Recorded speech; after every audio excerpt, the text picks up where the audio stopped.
It's C-Duck again is brought to you by Hackensack Brewing Company and their Imperial Pilsner Auga, which was created in honor of the legendary DJs The Awesome Two.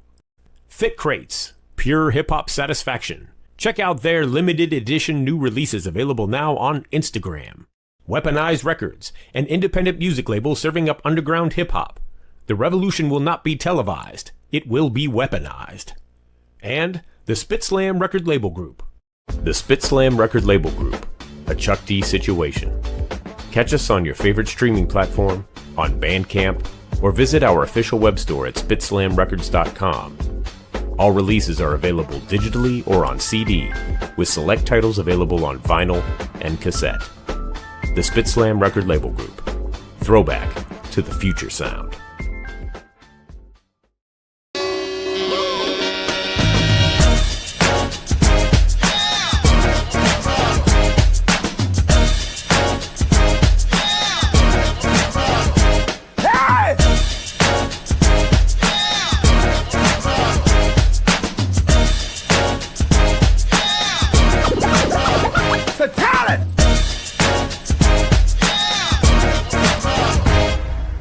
It's C-Doc again. What up, party people? It's a Tuesday.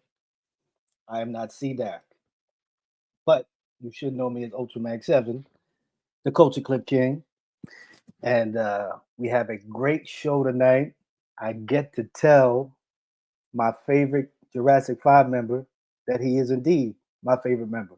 And that's just not because he's on the show. But anyway. You know, we don't do that. I don't do this by myself. We have a crew. So let me bring in the lady from the heyday of K-Day, Miss Westside herself, Jennifer O'Jenny. Now that you said Miss Westside, I'm supposed to come on and go Westside, right? Of course. Listen, we got soup here. This is Soup's over here shaking his head like, yep. Of course. Yep. You got to do it. My little East Coast stuff is, it's suppressed today. So what's good? It's warming up here. Oh, it's a little warm, a little oppressive.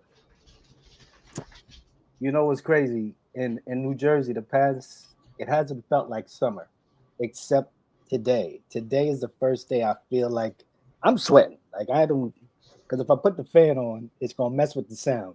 So I'm just gotta sweat. It's hot. Yeah. It's hot. Who we got in here? Bashan, he's already in here. What's up, Bashan? Bashan, Mac Worse, Hype Style, Dan Morisuti. Hype Style. Yes, sir. The usual suspect. Yeah. Is our man here? Our man from the great upper. This is a whole West Coast show. This whole show is West Coast. Yes, he's here. Well, I see that he has a new show today because I just reposted it. But Mora, the hand. Hey, Mara, what we doing for my album? We get my album together. What's happening? You're the A&R. What are we doing? But anyway, we have the man, Hip Hop Gods himself. I think he's on show 4080. I don't know if we use those numbers here, but let's bring it on, man. 4080. 4080. Since it's a West Coast show, 4080 works. That's a West Coast magazine. My man Flatline, bring him up front. Bring him to the stage. And here we are. There you go, bro. Here we are. You good? Yeah, I'm good. I'm just going to put forth just a quick disclaimer that I'm dealing with some sort of congestion, head cold, something. I feel a little off, but I'm here. Oh, all right. Don't, if I see you with a drink, then something, I want to see with a drink. You already know. Oh, is that what? Oh, man, this guy. Is that supposed to kill it? Mm-hmm. All right. Yeah. It's supposed to kill something. Yep. Anyway, well, listen, we have our guest here. I guess we're going to talk about your show. You want to wait till the end? Yeah. Wait until the end. Okay. Yeah. We don't want our guests to any more Nigerian scammers to call him. So we got to bring him on. So listen, I got some questions to ask this man because I've known him as Zakir, I've known him as Soup, now I know him as Fullee Love. I got to get all these questions, but from one of the dopest groups in hip hop ever, and now he's doing dope things under the name Fullee Love. We have Soup, aka Fullee Love. Let's bring him to the stage. Boom, there I am. All right. Yes. Clap it up. Clap it up. I am in the house. Y'all You should are in hear the all house. these cheers. Yeah, well, they muted the cheers because they didn't want to embarrass any other guests, you know. Oh, Yeah. Thank you guys for having me, man. I really yeah. appreciate it. Thank you. Thank you for being here. Yes. Yeah. As you heard, and this is I told Bashan this. You know, me and Bashan told. Obviously, that's your man, but I told him. I said, "Yo," I said, "Soup has always been my favorite." You know, people got their favorites in a group. Right. You have always been my favorite. Thank you, man. I appreciate it. Now let me ask you, why? Hold on, Jen. Hold on. I like my compliments in full stereo. Let me hear why, my brother. Tell the people why. I'm going to tell you why. Okay. And it's kind of what you're doing now with Fullee Love. There's always been this melody, this melodicness to your voice. So like, I even put it like this. If I put the 4 MCs out there, obviously everybody, you know, Tuna Fish got this the verbal Herman Munster like that. And then I kind of put Mark 7 and I Kill kind of in the middle, but you're that other anchor. So you had the melody, they kept it, they were like growing, keeping it afloat. And then obviously you had Tuna here with that voice, but I always gravitated towards the melody. And that's what you know. Okay. Now hold on. Let me text them. Ultra said, "I am the best. And y'all are shit. Send." I will stamp it. I will stamp it. We are good now. Let them eat that. I'll make a clip out of this and tag them. So you ain't got worry. No, don't do that. Don't start no trouble. I'm just being silly. Yeah, but I appreciate that. Thank you very much. Thank you. That's years of in my younger days, that was church.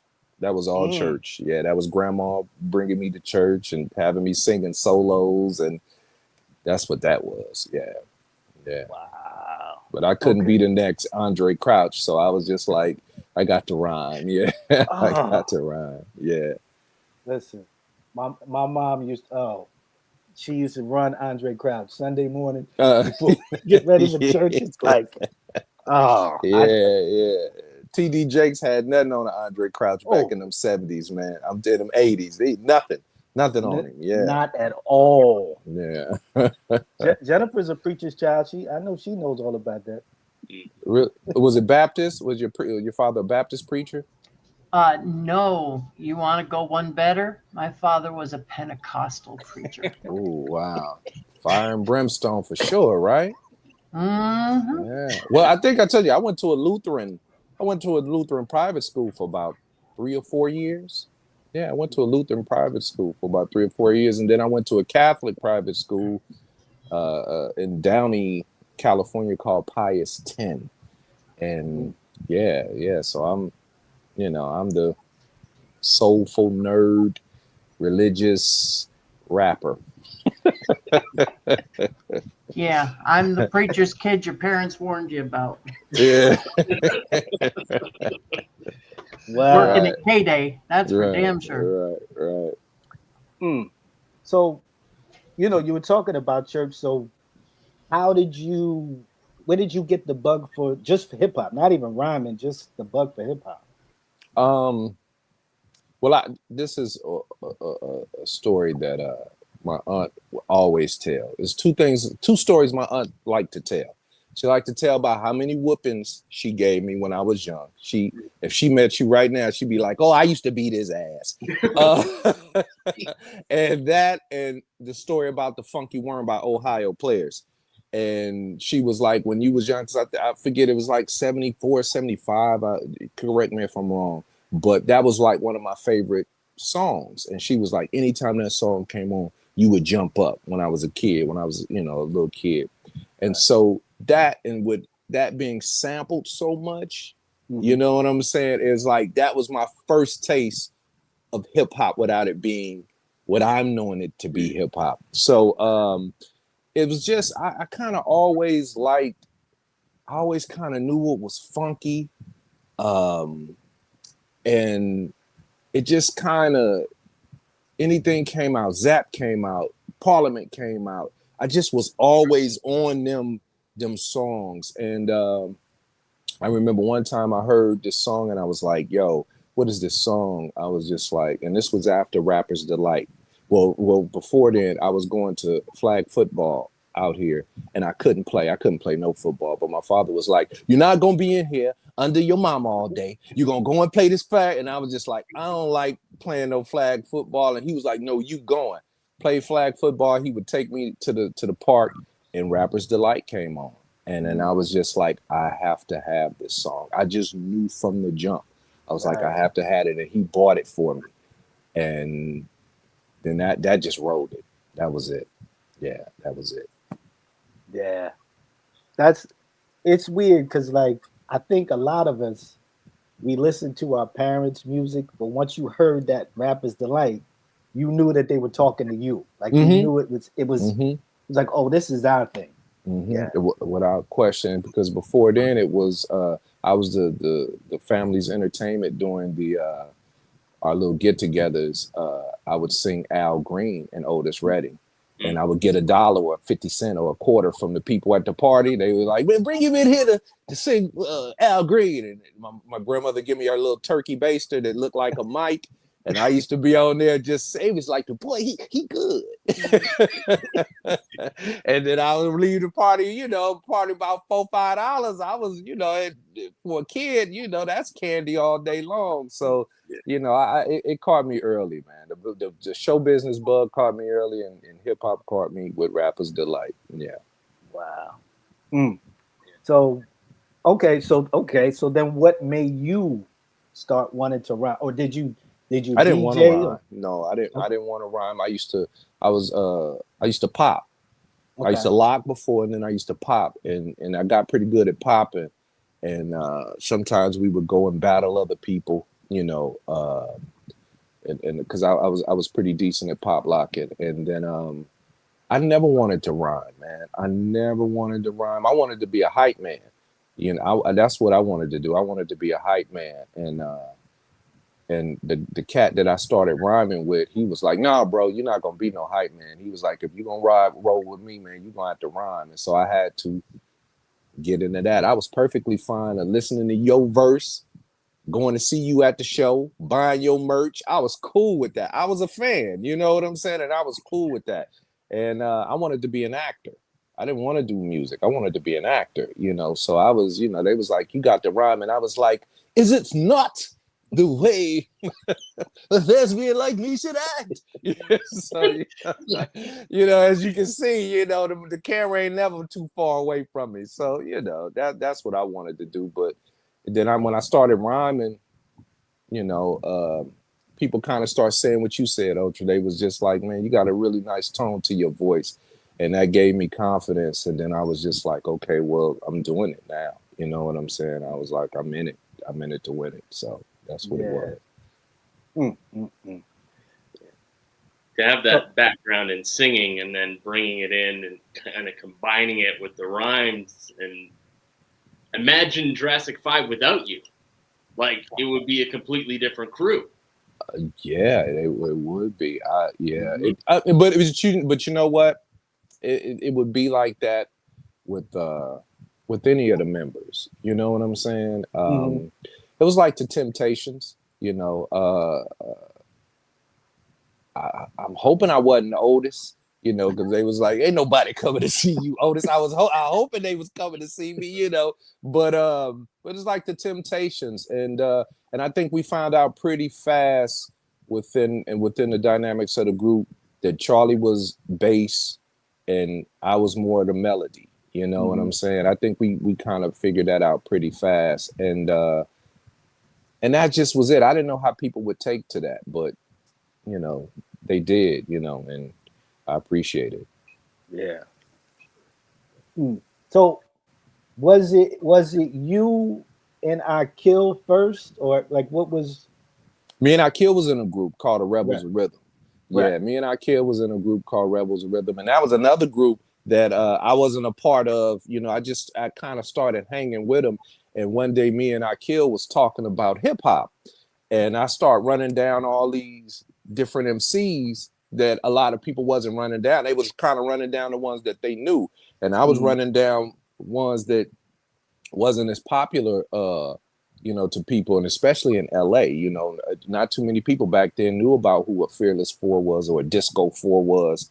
You know what I'm saying? Or a Magnificent Seven. They didn't know anything like that. So me and Akil kind of, that's how we clicked, because he started saying some stuff, and I was like, "Do you know this record?" I was like, "Yeah, do you know this record?" And then we kind of clicked like that. And I wanted to be his hype man, and he was like, "Nah, bro." And you know, I appreciate it. You know what I'm saying? I appreciated that I did, because I didn't know hype man would fall off eventually. Hey, Ultra, I thought they were there to stay. Flatline, you couldn't tell me I wasn't the next Too Big MC. You couldn't tell me I wasn't.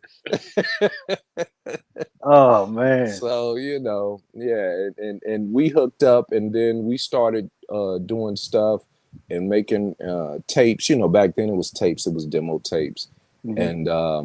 And then I went on to start interning at Immortal Records. Then I got a job at Loud Records. And then I started working behind the scenes. And then I got a job at Interscope, worked for Death Row, you know, and that helped out a lot for us to get on. That helped a lot for us to get on. Yeah. What? Wow. What's his name? Do you know a guy named Dave Ross? Dave Ross. I think he might have worked at Immortal. Anyway, it just because you know Adrian Miller, a guy named Adrian Miller. He works with Anderson .Paak now. Oh, yeah. Because that's who I was under him. He was A&R at Immortal Records back in the day, and I interned for him. Okay. And David Ross, tall brown skinned brother. I think he's originally from Philly. He had moved out to LA, but no, I did. Yeah. No. I mean, it's just, you know, I'm sure there was hundreds of people with that name. Brown skin, brother. That sets him apart. Yeah, right? That sets right. I've given him a look that he. If I said he was light skinned, then you would okay. Right. Yeah. Right. Yeah. No, I don't remember David Ross. Yeah. Did he work at Immortal? No. This is okay. This is what makes me. I was out in LA. This was maybe 10 years ago, and then me and him met up, and he was kind of telling me. He said there was something in the air around the time, and he said people were working at labels doing this. There were people that were dancers. Like he was telling me about the Far Side and like how they were like the jamming lovers and all, like there were dance crews. And then there were people working at record labels and all this type of stuff. So, well, Black Eyed Peas was a dance crew. Yeah, they was a dance crew. So, you know, yeah, at that time, when I was there, it was like 93, 94. So if he did it, I'm sure 10 years ago, he definitely would have came later than I did. But yeah, back then, we was running into so many people who were getting deals and just doing all kind of stuff. Yeah, I didn't know how great it was or valuable the situation was at the time because I was in it. But when I look back on it, I was just like, damn, I connected with a lot of people who went on to do some great stuff, man. Some really great stuff. You can't imagine how many times I've said that exact same thing. You don't realize what's going on because you're in it. Until years later, and you go, "Holy shit!" Right. Right. Yeah, my son will be like, "Have you ever met so and so?" And I was like, "Yeah." Talk to him. He's like, "Really?" And then because he, you know, he don't really know, you know, but he'll be like, "Did you ever meet them? Did you?" And I was like, "Damn, I met a lot of people." You know, I was like, "I've been doing a lot of things." Yeah. So Yeah, you don't know until you reflect, and then you get all this gray and shit in your beard, and then you be like, yeah.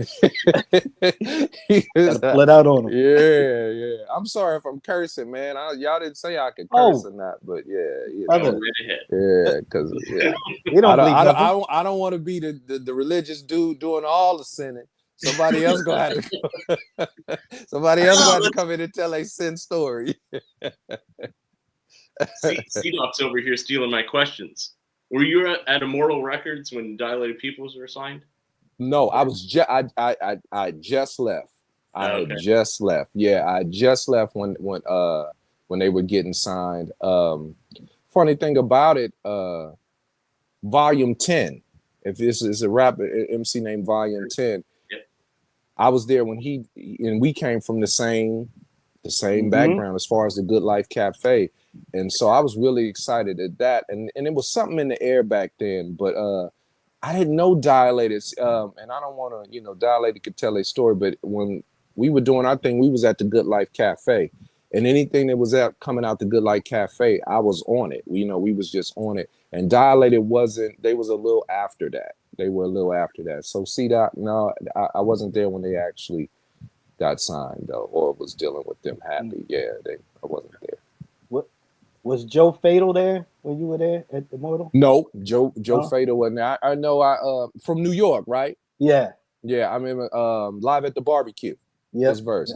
I was at Loud Records when I met Joe Fatal real quick, and I never forget. We were Wu-Tang was there, and somehow he was there too. But Wu-Tang, when we was just starting with Wu-Tang with Loud, and nobody knew what they were gonna become. And I remember we was saying something, and this guy Biggie B who passed, it was a real big dude though. He used to do these shows called Unity. And he was kind of not bodyguarding Wu-Tang, but he was looking after them while they were out in LA. And then I remember Joe Fatal, he was saying, I was like, yeah, man, if y'all gonna go over here, watch over here. I was telling Bigger B, I was like, man, watch over here. It get wild over at this area. And I remember Joe Fatal going, all these LA niggas don't want it. I was just like, boy, you will never come home. They will have what they call a mural of you wherever you from. I was like, man, don't play out here, man. Yeah, and from there, I'm gonna be dead honest. I didn't like Joe Fatal. I was like, oh, he think LA. I was like, I said, nah. I said, you get a rude awakening, homeboy. And that was my first and last time ever speaking with him. So shout out to Joe, though. We older now, I don't want him to catch me somewhere and hit me in my bad ankle. Listen, so he'll do it. Don't dare him. Yeah, so I'm from New Jersey, and my aunt lived, I think she lived in LA. I can't remember exactly where, but my brother had moved out there to stay with her to go to college. So we went out there to visit with him, and this is when the movie Colors came out. Okay. I had the Colors soundtrack because it's got the Juice Crew, Cool G Rap, Roxanne. I'm just listening to the music. I hadn't seen the movie. So I think we wake up one morning and it's on HBO now. So we're watching the movie. I'm like, oh, that's what the movie was about? I'm like, that's what y'all doing out here? And listen, this is like 88, 89. I had a big red Flavor Flav clock. We took the RTD. Oh my God. Yeah. Oh yeah. You was bugging. Got off the bus because we was going to some mall. I don't know what mall it was. Guy pulls up to the car like, yo, what's up, blood? I'm like, probably Fox Hills. I had just saw the movie. Yo, I tucked that thing in and said, yo, let's go home. I'm done. These brothers right. And it was way more savage then. It was it's calm. The LA gang thing, it was new kids, and I'm older, so I'm not in the street like that anymore. But back then when I was in the street, running the street, was no joke. No joke. Jenny would know because at the time Jenny was coming to Manual Arts, my old high school, in them 80s. Yeah, King News would be like, it was rough. It was rough. Fun, but rough. Yeah. Yeah. Yeah, It was fun, when Flatline. we were brokering. Wasn't nothing funner than that, Flat. I'm telling you. Going to a concert and then you be like, oh man, UTFO is here. You know they may start shooting. I know, but let's listen to Roxanne first. Duck. No, it was fun, Flat. I promise you. I'm sorry, Jen. I cut you off. I'm sorry. No, but that was around the time that we were brokering all of the peace treaties between the gangs at the radio station. Yeah. Yeah, LA no, it was something. no joke. Yeah, LA was something. It was something. Yeah. So if you see Joe, bro. Jen got my back. She'll let you know. She'll be like, nah, it was on. Yeah, it was on. Yeah, it was on. But everybody from New York thought they was tougher than leather. They was tougher than you're right. You go anywhere and get it. Anywhere. You know what? When I first went to New York, I was in awe, man. New York was the first place that I actually went to that wasn't LA or Vegas, kind of those kind of places. And when I first went to New York, man, I didn't. This is before any kind of music, I didn't even think I would be doing any music. And when I went to New York, I remember coming back to LA and was like, bro, I don't never have to go nowhere else. I've been to New York. I went to 125th Street. I was in Harlem. They had this was right before they had stopped having the vendors on both sides. And I was just like, bro, is this what it's about out here? And just seeing the culture. I'm telling you, Ultra, I was like, bro, I don't never have people. And then going to other places and seeing all this beauty and I was like, damn. When I was in New Zealand, seeing all that stuff, and I was like, damn, and I was going to stop in New York. Whoa. I'm sorry, man. Go ahead. No, sorry. It's the same thing for me because I was going out to LA in the late 70s. And so when my aunt took me to Universal Studios and I saw Jaws jump out the back, I was like, yo, at that point, I'd only been to Philadelphia, New York, and Jersey. So going there, so I felt the same way, man. Okay. Same way. Somebody needs to bring on the man, the myth, the legend. Well, I'm here. I was just letting you guys there talk. He is. What's up, C?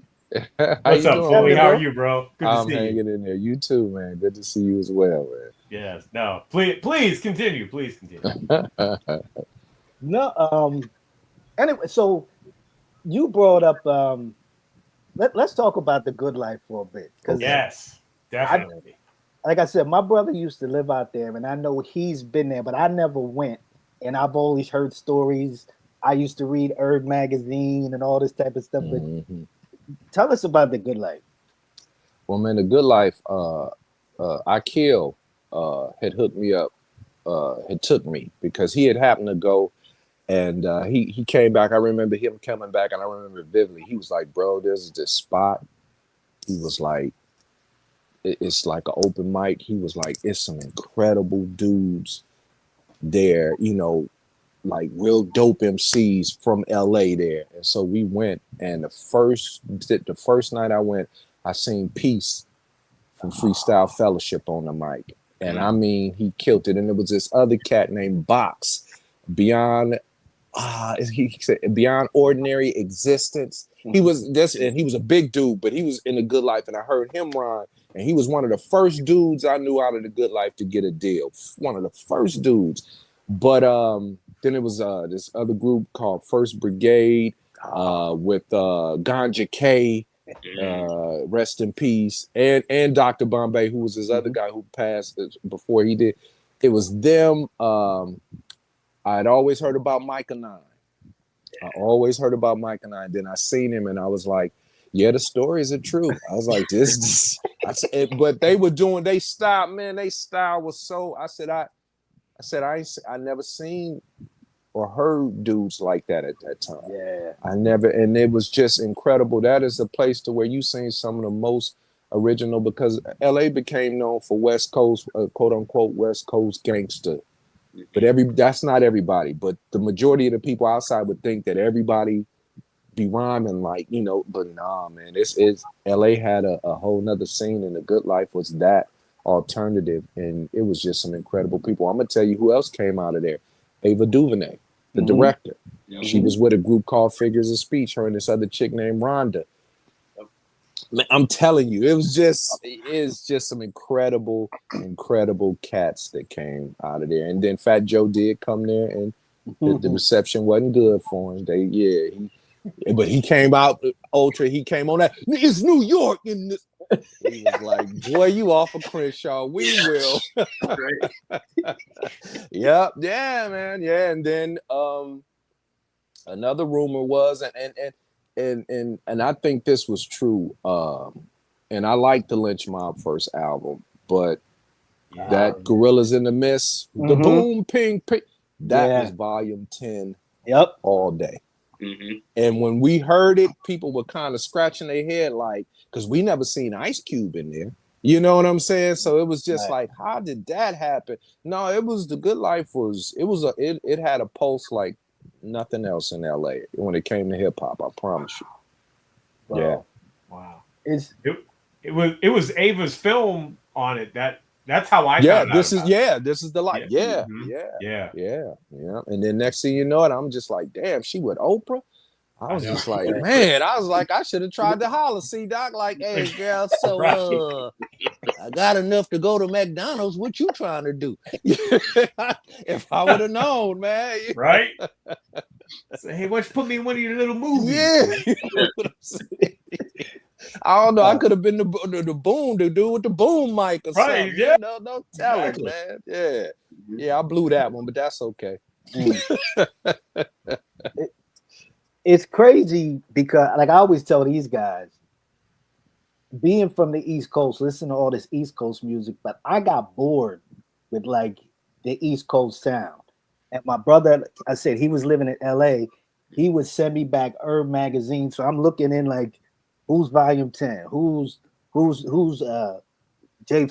Who's who's Freestyle Fellowship? Fellowship. All these different. Who's Rightful Man? Who's LA? Right. Yep.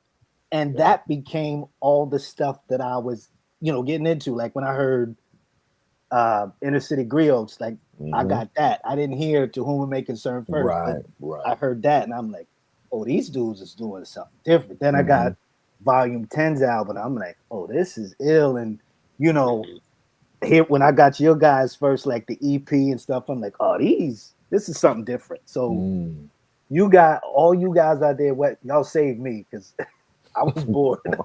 Really? Wow. Now, see, I wasn't the opposite. Well, I wasn't the opposite once I found out that it was more variety to LA. But I was kind of like you in the beginning because I wasn't listening to nothing but East Coast. Because we had folks like, and Jenna, she'll tell you, we had folks that I wasn't feeling like LA Dream Team. I was just like, Now for a party, if you want to throw them on to dance and to get a girl's phone number, you throw on Rockberry Jam. You know what I'm saying? Because the women wanted to dance to that. But as far as lyrics, terrible. I'm sorry, man. I hope they don't catch me somewhere. He's telling the truth. Yeah, and punch me in my eye. Yeah, I'm just telling the truth. I thought they were terrible. They had who?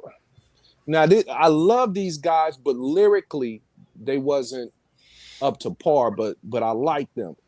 Mixmaster Spade is one of my favorite dudes. Mixmaster Spade is one of my favorite guys, and it was the same reason you said, Ultra, because I like he sung his rhymes. Yeah, that was the melody. So, and I didn't really was caring what he was saying because I was just like his melody. I like Toddy T, but lyrically, Ice-T, I remember Ice-T, and I was telling Jen this. I was like, purple Porsche, hair in a ponytail, Kango. That's how I knew came Ice-T. But when I heard Coldest Rap Ever, I was just like, nah. I was like, I'm not feeling these lyrics. And then I think King T was the guy who I was just like, this dude is just the one. I was like, this is the one right here. And then from there you had Rappenstein and Style. I think they may have put out something, but I don't think they got big. Jazzy, another guy named Jazzy D. my God.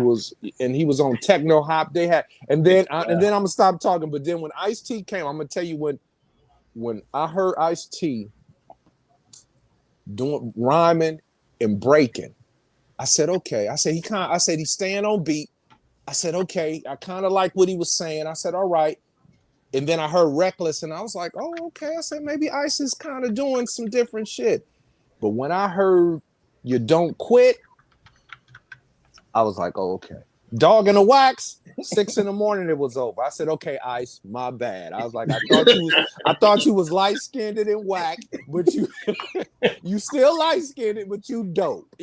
I was like, okay, but yeah, and that's when I was like, but it was King T for me, and then other cats came out, but in the beginning, no, I didn't like LA Dream Team.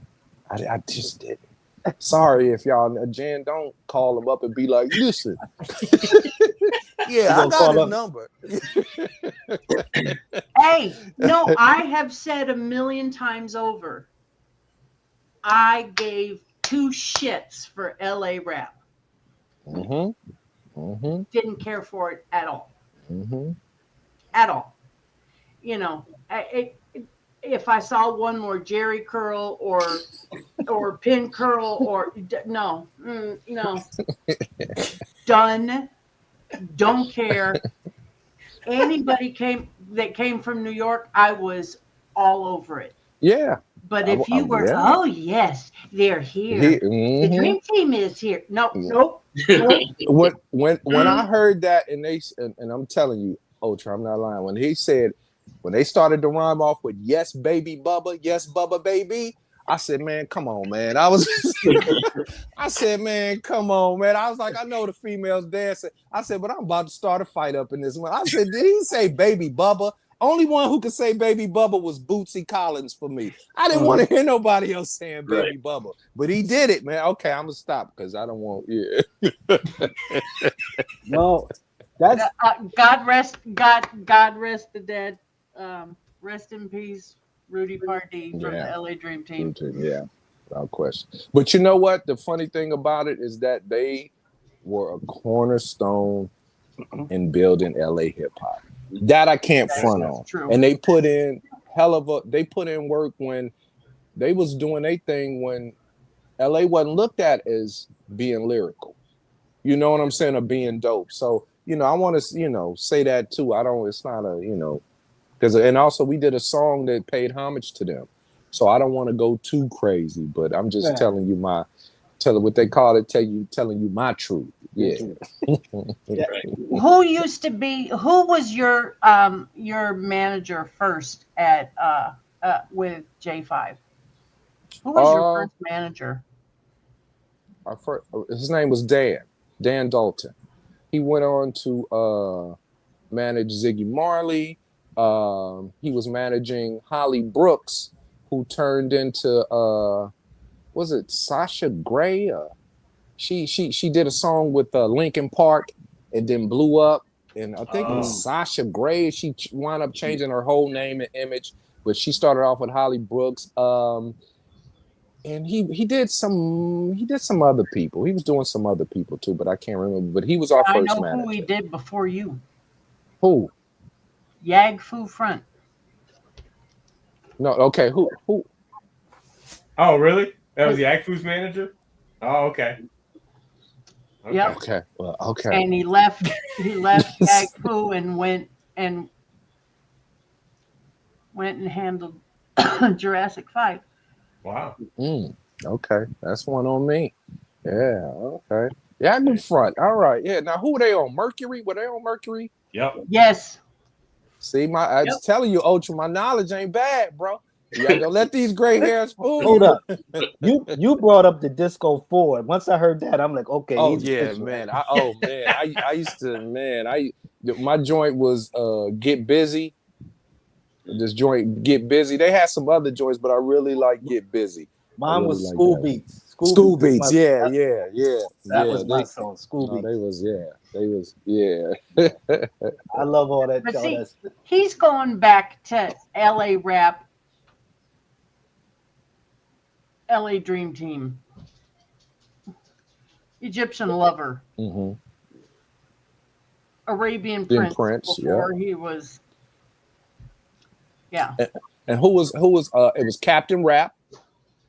Because I think if I'm not mistaken, do y'all remember the song called "Bad Times"? These are the real bad times. Is when I feel. I think they was from L.A. I think they was from L.A. Yeah, I think Captain Rap was from L.A. if I'm not mistaken. But I was I've been loving it for a long time, man. For a long time. But L.A., I will say this: the one that is y'all had that electro sound. Yeah, we did. No, we did. Yeah, and couldn't get rid of it. Yeah. Because I'm gonna tell you what was popping. Well, Egyptian Lover was gonna pop, but Egyptian Lover had bass, so we and that's what LA was about back then because we were about the bass. Like when you hear Too Short and Too Short had that bass in the beginning with the freaky Cali was about bass because we was in cars. You know what I'm saying? And we turned our car. That's what it was about. Walkmans and correct me if I'm wrong, Ultra. Walkmans was more of an East Coast thing because Subway, you know what I'm saying? Yeah, but we had the radios, we had the cars, we would have bikes.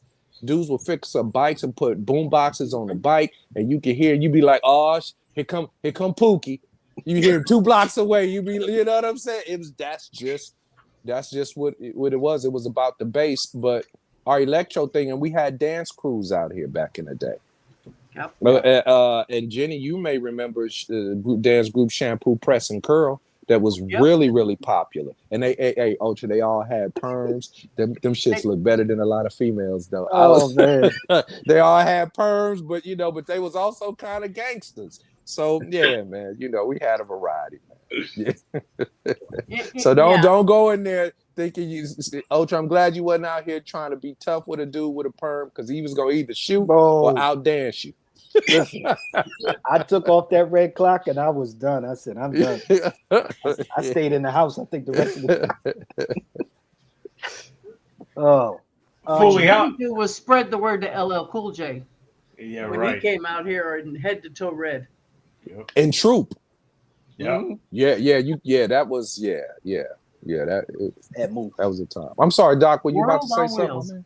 No, that's okay. I was gonna say how long did the Good Life go on for? It went for a while, right? It went for a while and then it turned into Project Blow. But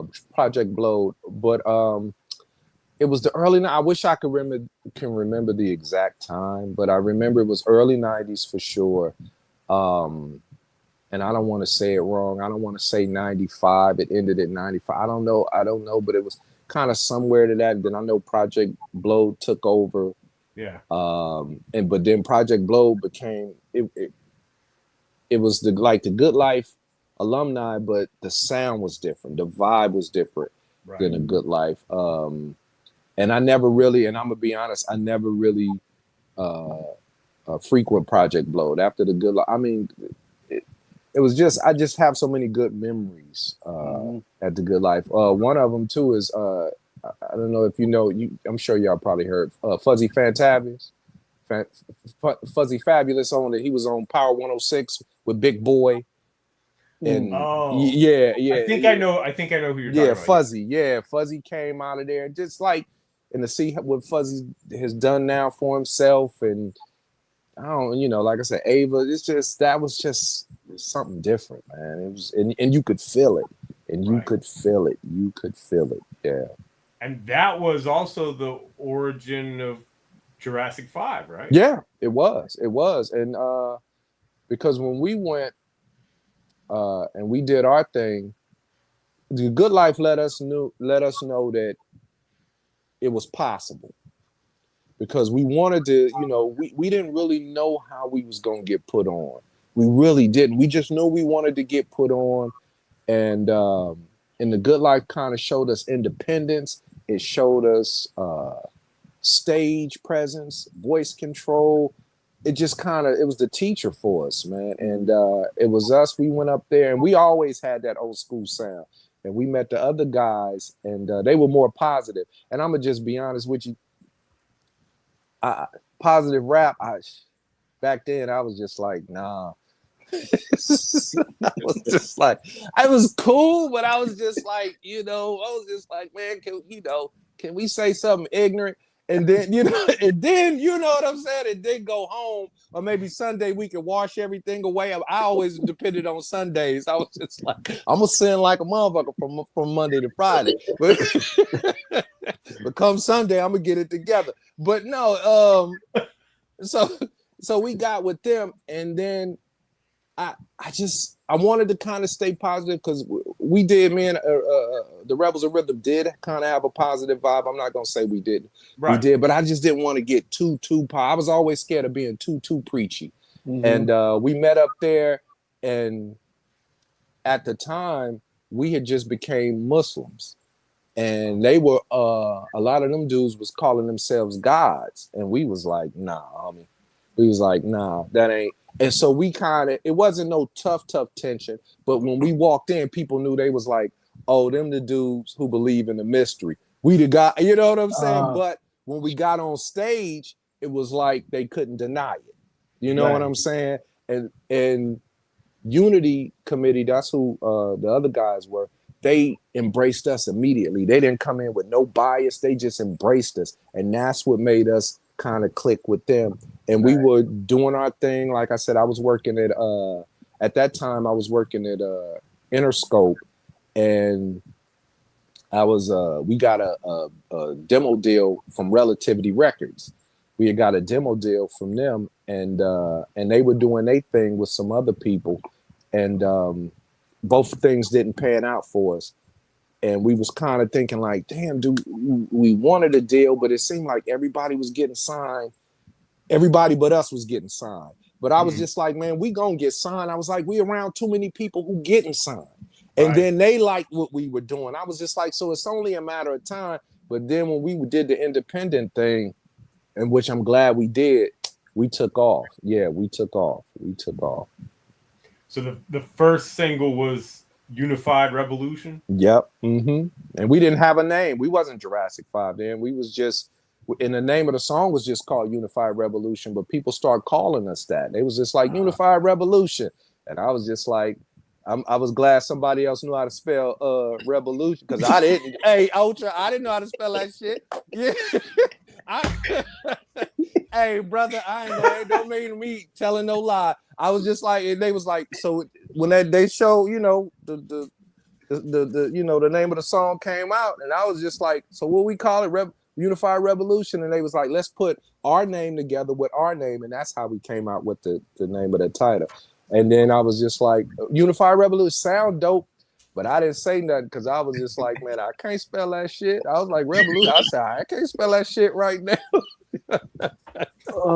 So, but that's what it was called, and that's what got us our demo deal, and then that's what got us over the edge. Yeah, man. That's what made us do the leap for sure. Okay, can you explain then why not why Jurassic 5? Okay, Jurassic 5 was a joke. It was supposed to be a joke. No, I'm serious. I swear it's supposed to be a joke. Charlie Tuna's girl at the time, we was doing our thing. We started picking up, doing more shows, and people started digging us. And then she said, y'all think y'all sound like Fantastic Five. She was like, y'all sound more like Jurassic 5. And Charlie called me. He said, Soup. He said, because we couldn't really think of a name. And he was like, Soup. He said, if we do become a group, he said, what you think about this name? And he said, Jurassic 5. And I was just like, get the fuck. I was like, yes. And he was like, yeah, man, so-and-so. My girl came up with it. She thought she was clowning us. I was like, you no. I was like, wow. I was like, that shit done went international. She made that, but it was a joke, man. It was a joke, and it worked. It worked. It worked.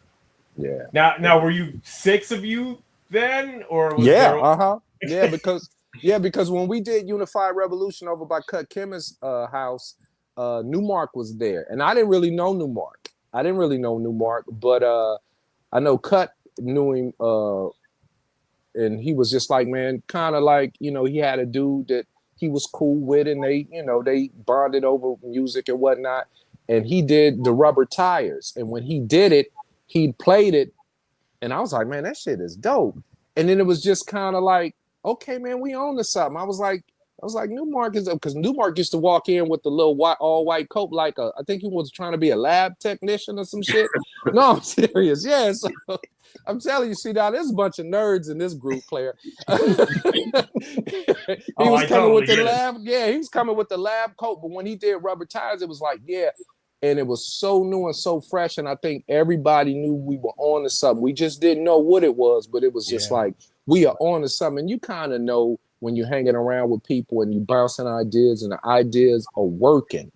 Mm-hmm. And so everybody is equal and everybody having fun. And it's just like, bro, we coming up with all these ideas. We can't let a dude that came up with this kind of song walk out the door, you know what I'm saying, and do his own thing. So we grabbed him, but he was supposed to be the DJ for Manish. Y'all remember a group called Man? He was, he was supposed to be the DJ for them. He was actually in that video. Another group that I didn't like. Sorry, Ultra, man. I know I'll probably be killing your LA thing. Who was that? I like that song. I like that song. I don't know. I forget their names, but you know what, bro? You got, Doc, you got one time to be arrogant. Me see you being arrogant. Once I see that, I'm good, man. I'm good. I'm good. And they was kind of arrogant dudes. And I was just like, man, and listening to their songs, I'm like, y'all lyrically ain't them dudes to be that arrogant. You know what I'm saying? Right. So that was me. Right. You know, but they might see this and they might catch me coming out the Quick and Split Burger Shop. So I'll put my disclaimer, you know, on everybody I talk about. Yeah, but no, so, you know, but yeah, he was supposed to DJ for them. And then it was just like, you know, what you gonna do, New? You gonna rock with them? You rocking with us, you know?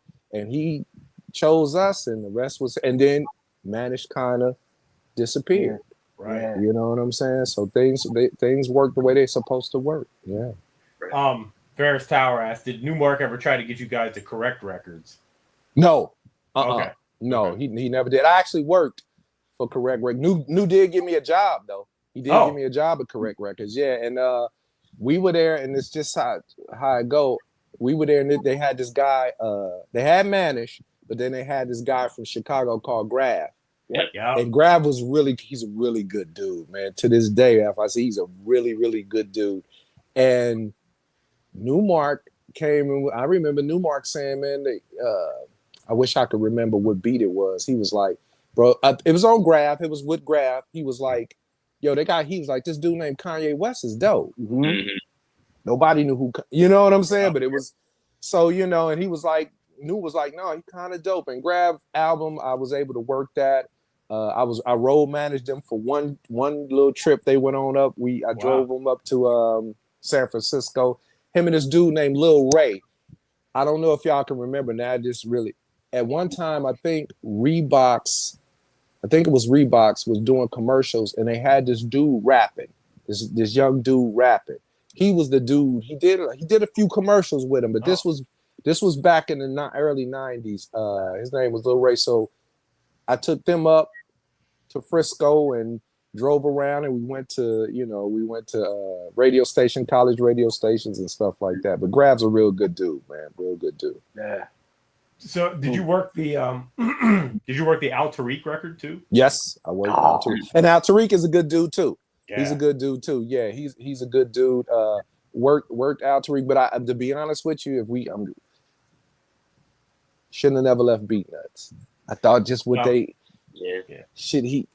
course. You know what I'm saying? They had it. They sound great together. He shouldn't have never left me, but that's just me as a fan talking. Yeah. You know what I'm saying? All but of us. Know that them inner workings, you don't know how that go. But I just thought he was dope. I thought he was dope with the Beat Nuts. Yeah. He was on the show a while back, but I told him that I felt that his album, because they produced most of it, I felt like that was the more logical sequel to Street Level. you know, like Fullee Level and then Al Tariq's album, because they're just like, oh, that makes more sense to me, you know. So yeah, that's a great record. Okay, so Jurassic. Okay, maybe you can answer this for me. Okay. I knew the EP that you guys put out. That's when I first heard you.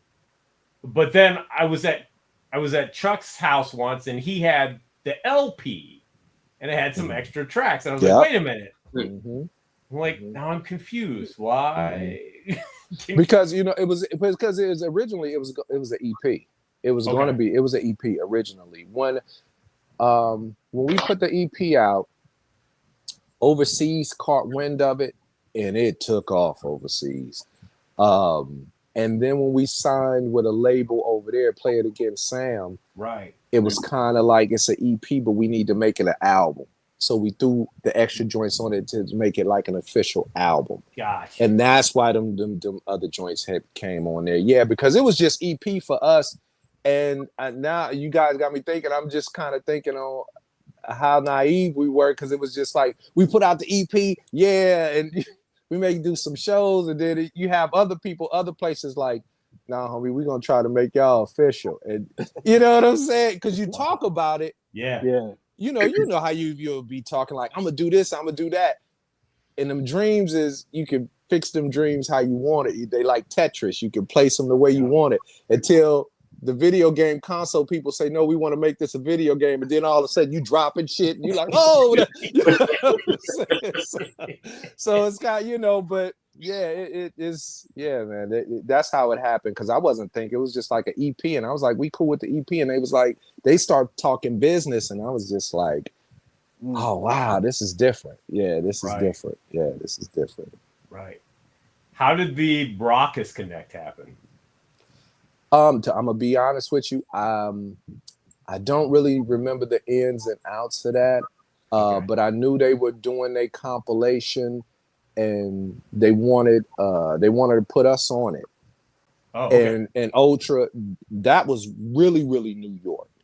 That rocket, that was boom bap. If you want to, you know what I'm saying? If people ask you what boom bap is, you can play them the rocket and be like, homie, this don't get no more boom bap than this. Yeah. And so I was actually honored that they wanted to put us on, because when we were doing our thing,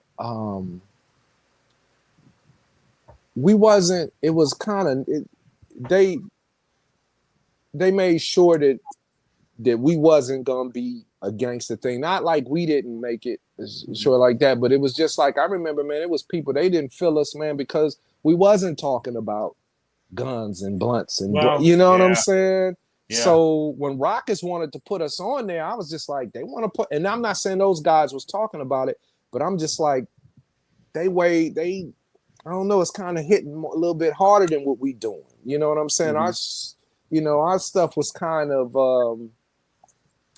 I can't say Tribe Called Quest, but it kind of like a LA, like kind of Far Side. Far Side had cool music, but it wasn't, you know what I'm saying? It wasn't bumping, banging like that. And we kind of was like them, more the jazzy, kind of cool, you know what I'm saying? One of those type of vibes. Right. So I was honored when they asked, man. And that's how it came to pass, but I can't remember the total ins and outs of it or how it actually happened. Okay. Yeah, well, I mean, no, it makes sense, because it was more of a lyrical, Rawkus was more on the lyrical guys, even though it was boom bap, and you guys were the lyrical guys, Yeah, and I never seen it like that. I didn't see us like that, because when we first started, I was struggling, because everybody was rhyming before me. And my number one thing is like, I didn't want to be the weak link in the chain. And I was just like, I don't know how that's going to happen. Yeah. I was like, I don't know how that's going to happen. And because I remember when we first put out the EP, I said, Charlie, man, I said, you are incredible. And but then everybody seemed to like Akil's verses on that EP. But I knew Akil was dope. You know what I'm saying? But I was just like, how am I going to get in this to where when the songs come on, my part come on, and they don't go get a bag of chips and be like, so anyway, you know what I'm saying? Listen, bro. What time Seinfeld come on? Oh man, don't worry about this, man. Wait till Charlie come back. Yeah. Listen, the Licking fly their fingers and Casanova with the frankincense. Oh, come on, brother. No, but hold on, Ocha. Let me tell you. I'm just God's honest truth. When we did the EP, I was just like, okay, I was getting my feet wet. I said, okay. We did Quality Control.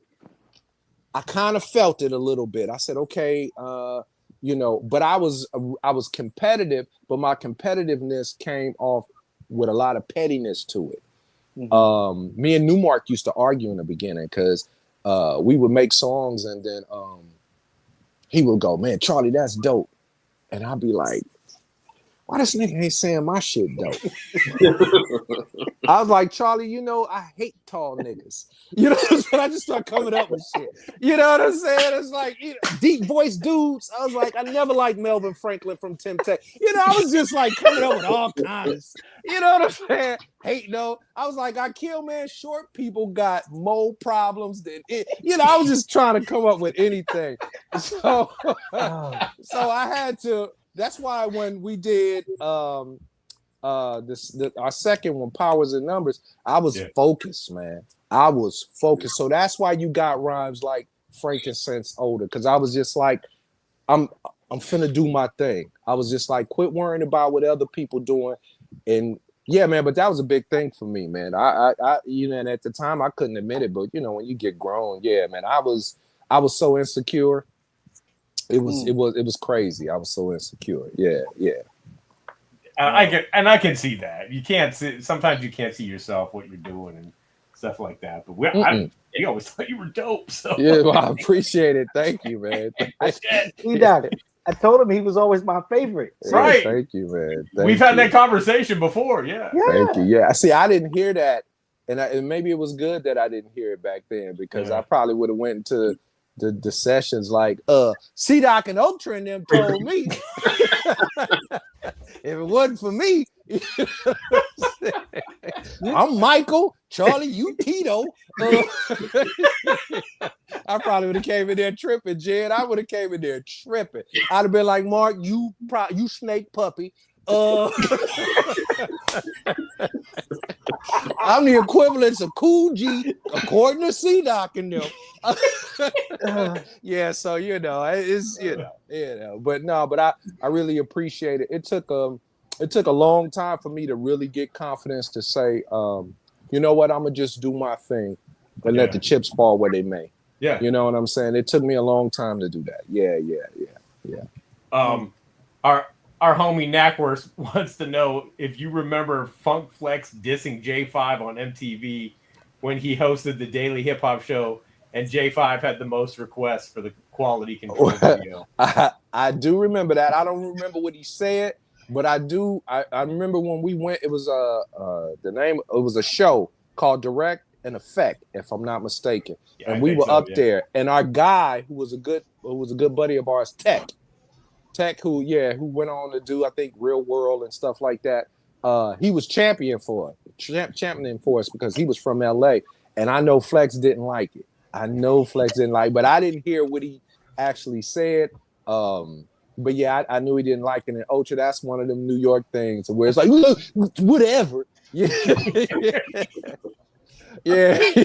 I'm glad I met you now, Ultra, because man, back then I'd have been like, anybody from the East Coast now, but yeah. But listen, it's so that's a New York. I'm from Jersey. We're a little bit different. Y'all a little bit okay. Because there's a difference. They wouldn't let us in too. That's true. Yeah, that's true. Jersey. That's true. People link it all like East Coast. I'm like, true. Connecticut, Philly, and all. Right. Everybody wasn't all kumbaya holding hands. Right. That's very true. New York is very arrogant. And Funk Flex was no doubt probably rooting for some Puffy video. Look out. Yeah, you know what I'm saying? And I get it, I get it. But also too, I was just like, man, if you winning, you winning. Yeah. I was like, you don't know how many times I had to sit back and watch folks win. You know what I'm saying? But you have to hold that. You got to, when it's your turn, it's your turn. So, that's how you got to roll with it, man. Yep. All right. I think your partner's here, but he was having some technical difficulties. I was gonna say I don't know how I wasn't quite sure how long we were gonna last before. Yeah. Yep. You good there? Bam. Yes. Can you hear me? Yeah. Can you hear me? Yes. Okay. Can you hear us? Yeah, we can hear you. Yeah, I can hear you. What's up, Bashan? What's up? Am I in? Hey, what's going on, man? You're on the show. I know. So Okay. I'm saying, what's up? Yeah, how you doing? What in the Hey, what's hell? up, man? What's going on, B? What's Man, happening, brother? man. Yeah, I don't know. I'm having some problems over here. Getting on StreamYard. It kept kicking off or something. So sorry for that. So it's kind of a slight delay. Oh. So please forgive me. There we go. Yeah. Oh, it's all good. Well, So, I saw you what's try to going come on, in, but it's all good. Good. How are you, my man? Yeah. Good, man. Is You just Ultraman over there? So wait, so Sue, how Yes. did you get Yes. Yeah. how did you get linked with this guy? He forced his friendship on me, and I'm not lying. I'm not lying. I'm not lying. I'm not lying. He, I was posting, but because he got a memory like an elephant when it comes to me, because I don't remember everything, but I do remember I was posting some movies because I love movies. So I was posting some movies, and he would comment on it or something like that, and then next thing I know it, he hit me. I don't know if he inboxed me, but and then he started talking, and then somehow we exchanged up. And I'm not really I do this, but in reality, I don't let a lot of people in. I don't let a lot of people in. So, and I like to give people their space. So I just thought it was just gonna be like, oh, he like movies, I like movies, and that's it. And then I think he inboxed me, and we exchanged numbers, and I was like, okay, I'll holler at him real quick. And next thing I know it, I was just like, no, this dude keep calling me. I was like, man, I might have to change my number, Ultra. I was like, hey, Jenny, I was like, is this a Nigerian scam dude? I was like, what is he? It's like, what is he up? What is he up to? And then it just kind of did like that. And then he was like, Shabba-Doo is my father. I said, man, because I didn't see it. And then I said, man, get out of here. And then I looked at it, I went to his page and looked, I was like, damn, he too look like Shabba-Doo. And then from there, I was just like, what I look like dissing Shabba-Doo's son, telling him to get the hell up out of my, you know what I'm saying? So and then next thing you know, it is just, and then I said hello to his mother. His mother is sweet as pie. I said, oh man, he family now, you know what I'm saying? So yeah, that's how it is. And then he tricked me into doing the movie thing. Because I told him, I said, man, you need to do a podcast, bro. I said, because you like these movies. I said, you need to do a podcast, man. Quit just talking on the phone with me, you know. And then we went to a Q&A. Was it a Q&A, V? It was a Q&A, right? I think we went to a Q. He invited me to a Q&A. Robert. Yeah. And it was him and somebody else. And I didn't know I was auditioning. And he asked the person, he was like, so what do you think about him? And she was like, yeah, he cool. And then he was like, oh yeah, man, I want to do this podcast with you because I was auditioning you. I was just like, bruh, come on, man. You just want to be the hype man. Yeah, I just wanted to be the hype man. I just wanted to say when he say trading places, and I just wanted to come in and was like, yep, that's good. While he kept talking, so yeah. Right. Well, that's Fullee Love story. Here's the truth. The truth is, first of all, I knew first, and I cut chemist first before Fullee Love. I would post stuff on my. I noticed a gentleman named Sue hitting like posts, and it didn't register at the time who he was. Right. So I said, "Oh, wait a minute, this dude, this Soup." So I went to Facebook and found him and friended him there. And yeah, we talked a lot about setting. And yes, he was on my neck about doing a podcast. And I said, only way that you'll do it, I'll do it if you do it. So he issued a challenge. So we were talking one day. He goes, "You know something, V? I don't think these people you be talking about." I said, "You threw a knife in the sand?" I said, "Okay, I tell you what, Saturday, I don't care if the show up, we doing this YouTube shit, and you're with me." So I always laugh about the audition. I didn't make Soup. He had the part. He was hanging out at the Robert Townsend Q&A. He was already. But I talked to who was with us. And I asked Fullee. She's like, "Oh, Fullee cool, and y'all should get." So I said, "You know what? You're right. So yeah, I divorced the friendship. We connected already by the movies, and I blame Death by Temptation for that. That was the connection. Oh, right. That was it. Yeah. Yeah, so that's the version. That's the two versions. Y'all can believe what y'all want, but but the thing is, Jen, I'm the one being interviewed, so everything I say is gold right now. So yeah. Your show, Soup. It's your show. Thank you, man. Thank you. And let me tell you real quick that damn on that. No. I was gonna say no. My relationship with Bashan started a similar way, so I kind of believe you fully. Thank you. He puts you in a position to where you know what I'm saying. He ain't airy, he ain't an asshole. So you don't really want to diss him. He talking some stuff, and he sound like he know what he talking about. And before you know it, like you see that right before you know it, you be like, "So what time is dinner at your house, man?" It's just like, damn. So, first time he called me up, we was on the phone for like 3 hours. So same thing. Thank you. Just chopping it up. Thank you. And so I'm on there, and I'm just like, so anyway, with your father, man, and he like, yeah. Listen, what about this? I was like, he won't even let me give Pops no props. I was just like, come on, V. Yeah, no, that's him. No, that's him. That's him. I mean, yeah, whatever version you need, let me just, it's an honor to know this man. Yeah. Same here, man. Same here. Him definitely. And my and co-host Natasha, and she's Sister Soldier. So these two, Fullee and Natasha, man, I love you both, man. You guys. Thank you, man. Same here, bro. Definitely Same get my here. mind right. Like I said, we're no longer friends, we're family. Yeah. So thank you, man. Same here, just bro. know it's yours. You ain't got to say.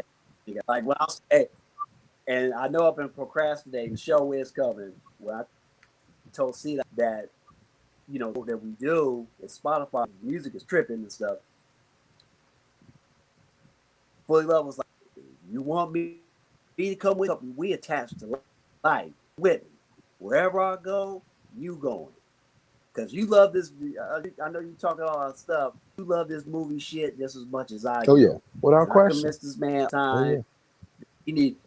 He knew he get back into the acting, do comedy, write a screenplay himself. He's good at it. This is in his. If he can write an album, he can write a screenplay. So I hope, if anything, that he and I are both motivation for one another. You know what I mean? Without question. Yeah. I tried to phone up too. Yeah, no doubt. You know what I mean? So much back to Fullee Love, brother. You brother love. Thank you, sir. Thank you. You know what I mean? Yes, sir. A connection here because you guys are like getting up. So sorry if I'm stopping a little bit, but yeah, on my end it's like sound is a little bit off. Yeah, I'm looking at Jen and she looking like she got a hammer or something in her hand ready to. Yeah, you were breaking up on her. Yeah. Jen looked like she ready to start beating on the computer. Like, man, if you don't get that connection right. All right, I'm sorry, but I think dip out and I'll come back in again. Let me try again. Okay, it's all good. Hey, Soup, I got a Yes, question, sir. and Yes, sir. I'm sorry if you've heard this a million times because I found this to be the most ridiculous thing because they talked about acting. Why do people think that you're Biggie Smalls? Bro. Hey, bro. How did that happen? Hey, Ultra, if I knew, man, I would, and I'm being dead ass honest. If I knew for sure, I would tell you because I still want to know. They went. I remember I Killed came one time, and he said that they were saying he was Tupac.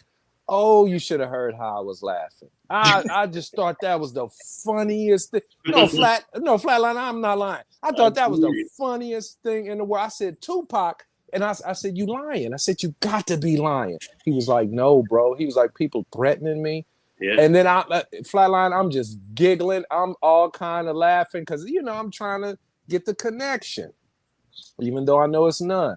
And then he let me laugh too. He let me laugh. He let me crack a few jokes. Ultra. Then he tapped me and said, and they think you Biggie Smalls.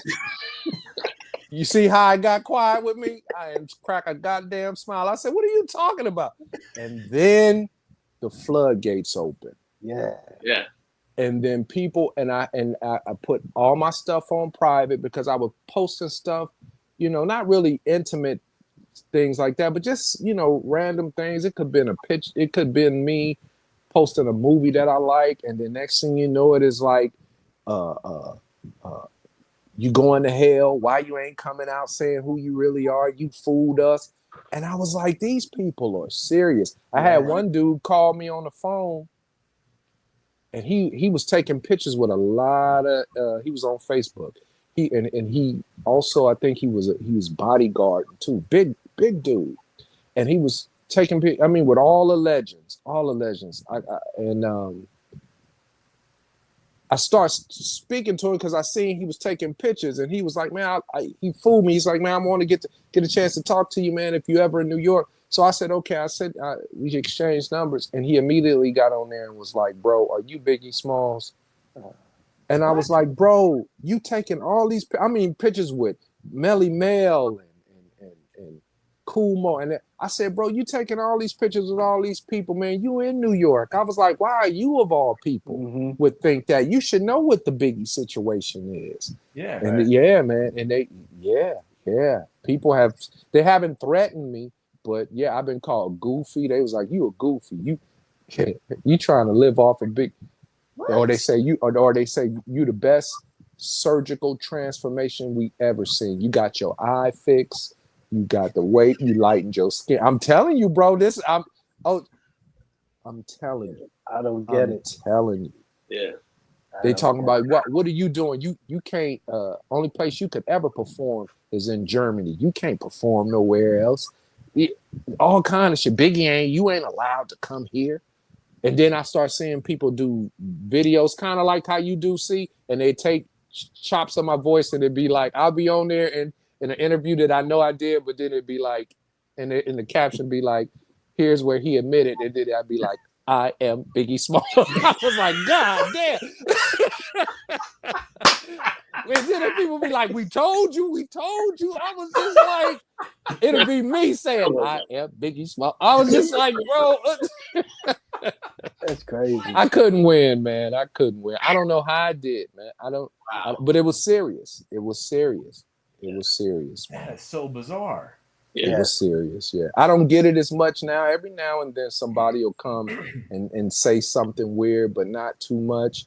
But yeah, at one time it was my thing, my inbox and stuff was filled with all kind of weirdo stuff. And then it just let me know, I was just like, man, mental health ain't no joke. Yeah. I was like, mental health ain't no joke. I was like, it ain't no joke. Yep. Yeah. People are living online thinking that's real. And it's just the opposite. Yeah. Yep. Yeah. Mm. Do you have a question? No, go ahead. Okay. I've always wondered after the song Jurassic finished first, and there's those messages. Were those actual voicemails, or did you guys do that specifically for the album?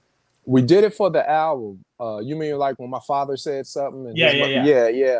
Because I don't remember how the idea came up, but it was just like we was trying to get for that album. We was just trying to hodgepodge as much stuff as we could. You know what I'm saying? To try to, you know, we was full of ideas, and I had my father do it, and then Charlie had his mother do it, and I think the other people did it too, but I don't know why. I guess maybe me and Charlie's mother, his mother and my father was, I don't know, but they happened to get on the album. And I'm gonna tell you this though, that was the first time that I heard my father talk like that about me. You know what I'm saying? Because to be honest with you, because I was just growing up, I was like, I questioned, because I was just like, my father's from the old school to where it's just like, you know, if you something happened, you know, your heart get broke by a girl, he's like, man, suck that shit up. Right. There's 1,000 females out here, nigga. You better. That's what I'm. No, I'm just if I'm. You know what I'm saying. You know, if I get hit by a car and be like, he'd be like, well, ouch. He'd be like, man, if you don't walk that shit, you better walk that shit off. You know what I'm saying? And so it was, you know, it was that. And I remember telling my father, I was like, yeah, man, I'm doing this music and stuff. And he was just like, oh, okay. And I was just like, damn. And I'm sure all you guys can, when your parents, I don't care what you're going through, but you want approval. You want a head nod or just something that feels like, you know, we got your back. You know, I got your back. You know, keep doing it. And I wouldn't get that. So when he done that, I was just like, oh, okay. I was shocked. And then when I invited him we did a show. It was sold out at the House of Blues in LA. And I made sure he came to that. And then I told everybody, I said, that's my father. This is his first time he was sitting up in the balcony. I said, can y'all turn to him and tell him this shit real? It ain't, like, I ain't wasting my time. And they literally turned around and was like, it's real. And he was laughing. I was just like, yeah, you know, but yeah, that was the first time, you know, and, you know, it's just, I'll tell you what, and not to get too serious, but it made me, I was like, with my kids, I said, my son, they grown now, they in their 20s, my daughter's married, their whole life. Even now with my son, I was like, bro, I love you. I was like, I don't never want you to think, you know what I'm saying? Or you got to decipher when I tell you be careful. Because that's how I figured he loved me. When I would leave and go out and, you know, be going out, and he'd be like, be careful.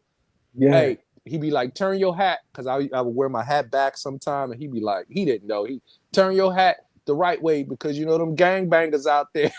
I was just like, you know, I was like, Pops, they don't care nothing about that shit. But I was just like, oh, he loved me. That's what he tried to say. You know what I'm saying? So, yeah, but yeah, so, you know, but it was cool. It was cool.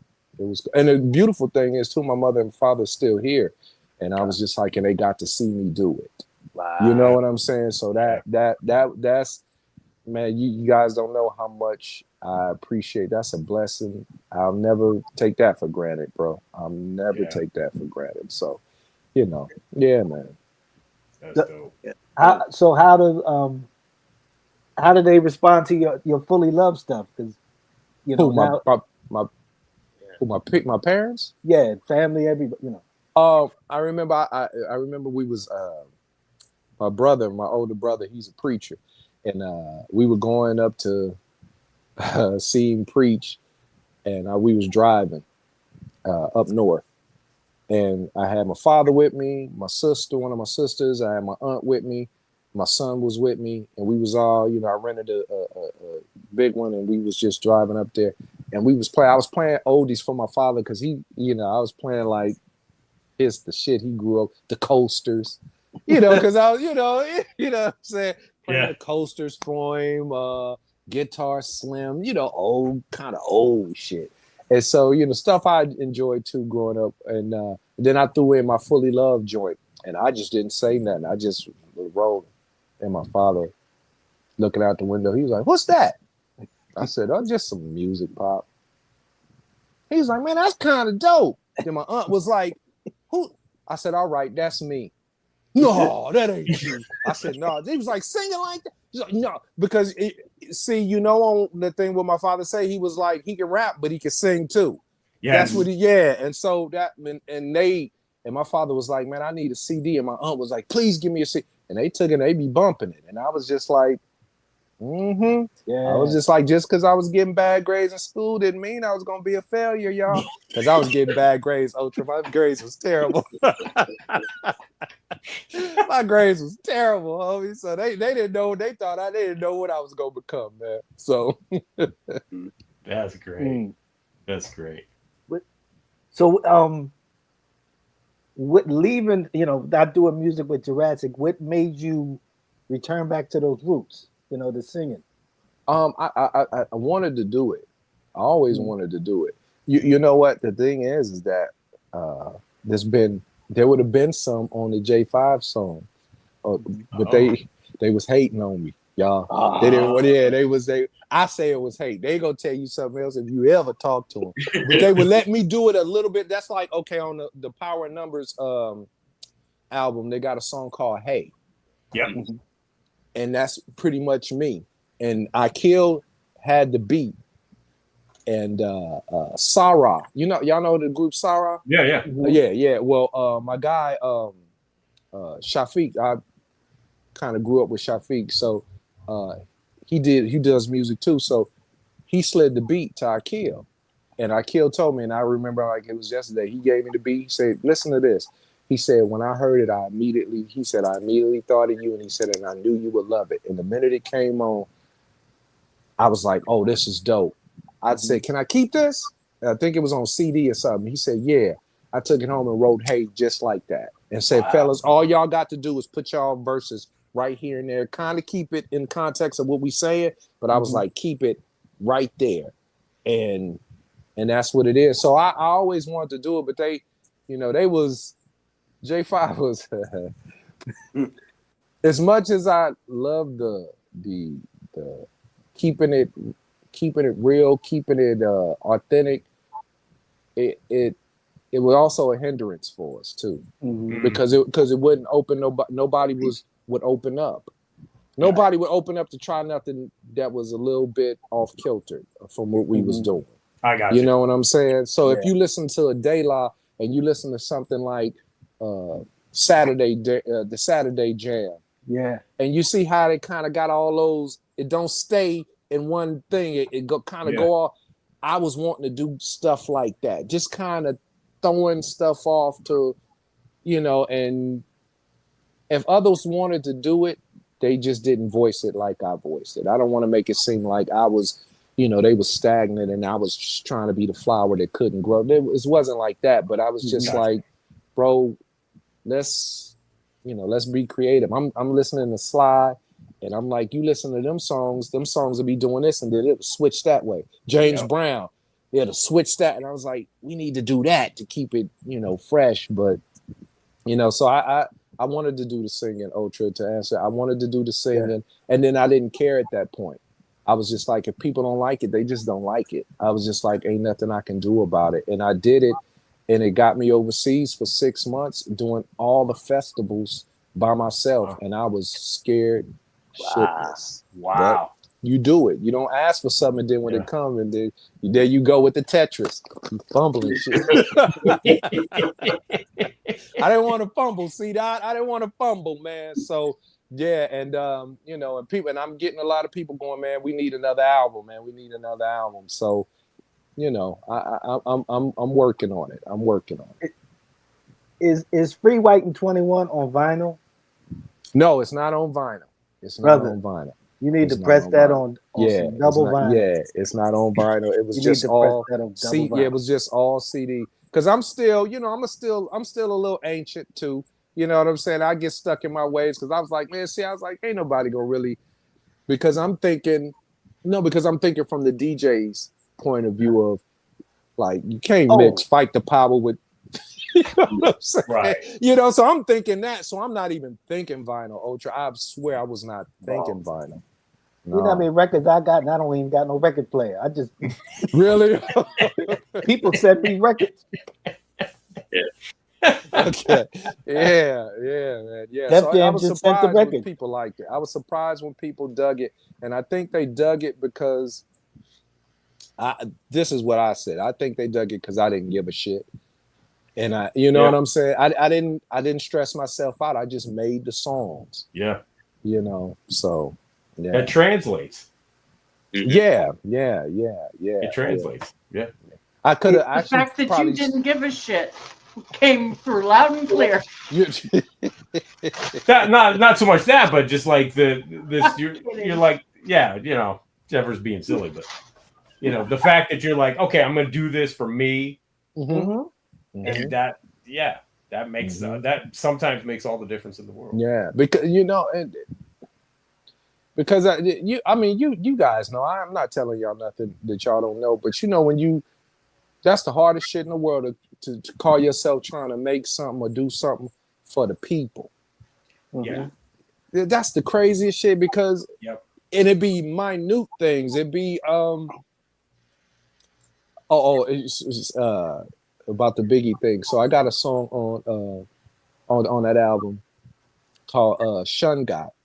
And it started go ha, ha, ha, ha, ha. Y'all should have seen my inbox. We knew you was Biggie, because that's like that. Ha, ha, ha, ha. It was like, we knew it. You trying to fool us. I was just like, yeah. And I wasn't even thinking about it. I was like, but if I would have made it thinking about what people would have said, you know, that stuff would have never happened. But yeah, man. But you know, you know what I'm just talking specifically that album is like the writing, and so I mean your performance in the like okay. Sitting Pretty. When I listened to that, it took me back to like me, you know, meeting this chick and okay, you're talking, but then when she got up, it was like, and I'm like, yo, he described that moment perfectly. Perfect. I'm like, because it's like everything's cool, and then she get like, okay, we good now. Right. And Ultra, I'm gonna tell you, you saying about the writing. Because this is what I do. I listen to and that's the thing about me being insecure, you know, when I was saying about it earlier. But this is what I do. I go back as far as I can go, and I always see what was the album of the year. And then I'll listen to that album. And I don't care who it is. I'll listen to that album. Because I'm trying to see what makes that the album of the year. I don't care what time it was, but what were they doing? What was the melody? What was the lyrics? What was they doing, you know, to make it like that? So when I wrote Free White in 21, that's why, because I was like, nobody knows what Free White, that used to be an old popular saying in the 40s, 30s and 40s. I was like, nobody knows what that is. I was like, but it kind of speaks volumes today of how people figure out the privilege and this. I was like, so, you know, I'm looking at it like that. And then when I started writing, when I Sitting Pretty, and this is when it is a part where I said, and I don't know how it was, I said, I'm on a flight to Medina on an extended visa, sitting in between a heavy breather and a Musalima. But the part was on Medina, on a visa. I tell you, when I wrote that Ultra, I was just like, bro, I said, I said, I don't know how I thought of that. I was just like, I don't know how when I did Danny Terrio, I just wanted to make it fun. Yeah. And that's why and back to what I was saying about how, you know, in J5, we wouldn't go that way. If you listen to Danny Terrio, it does that. It stops. Yeah. It's fun. That's me. You know what I'm saying? But you know. Like, with the song Now Rodgers, like when you just look at the track list, I'm like, why is this Now Rodgers? Then I hear like the bass line. Okay, I got it. I'm like, it is. Yeah, that's that. Now I want to. Now I said Danny Terrio because it had a disco feel, and if I'm 54, if you guys remember Dance Fever, the TV show back in the, you know what I'm saying? So that's why I said Danny Terrio. Now Rodgers was for that. I said it sounded like some chic shit. Yeah. Native Sky was just pretty much about being human, but being out of space in love with this chick. You know what I'm saying? So it was, and then Dream Big, Go Home. I didn't want to do that one. I know that's probably my least favorite. Right. But yeah, it's just, and I wanted to make the writing not too heavy, but clever enough to where the person was still like, okay, it's kind of cool how you putting it together, you know. Yeah. I should have, that album would have been an album of the year if I'd have had some promotion. Now I'm bragging. Let me slow down. But it would have been a good album. If the world could have got a hold to it, I think it would have been a good album, bro. I think people would have dug it. Let's repress it on vinyl, put it back out. You're right. I don't get the Biggie thing because he looks more like the DOC to me than Biggie. Really? You know what? You know what? It might be this. No, you know what? Back in the day, it was Bill Cosby. Everybody was like, "You look like Bill Cosby, bro." I'm telling you. No, that's what I was saying, Jenny. But you wasn't there to have my back, so I couldn't win the arguments. You know what I'm saying? But then when I was even younger and I was a lot thinner, because growing up thinner, it was like, "Oh, you look like JJ from Good Times." Man, I didn't look like so many people. I promise you, I look like so many people in my lifetime. I promise you. In addition to being movie fans, we're both Stax Records fans, and I remember going to Stax Museum looking for music, and I called Fullee. I was like, "Yo, man, I'm in Stax. You need anything?"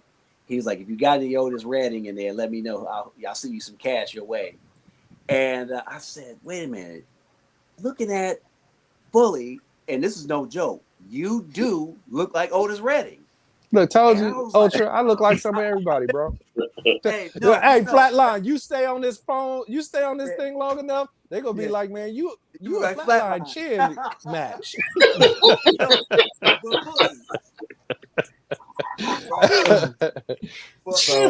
When I saw it, like, yeah, I could see that because you and Otis Redding favor like the eyes and all that. I was like, man, this cat definitely look like Otis Redding. I don't know about Biggie Smalls and the DLC, but fam, at least so that's ballpark. You know what I mean? That's how you fooled everybody, Fullee. You're actually Otis Redding. I was actually Otis, right? Huh? Now we go. Now you know. But yeah, that being one of my favorite singers, grew up listening to Otis. So, and that's another thing, Ultra. That's what that singing. Just if it was the '60s, bro. If we was in the '60s now, I would have been on the Temptations for somebody. I'd have been somebody, man. Yeah, somebody singing, man. Yeah. I'm not going to say, y'all. I shouldn't even say this. Say it, man. Let me hear it. One of Flatline's friends does some. Come on, man. He does some type of singing, and his music is kind of going viral. You know what I'm talking about? Okay. But your stuff is just, I mean, it's soulful and anyway. He's not my friend. I know he's not your friend. I'd like another album, sir. So I'll leave it to you. Okay. Well, if that's the case, because I want to do it. Yeah, I definitely want to do it. And to be honest with you,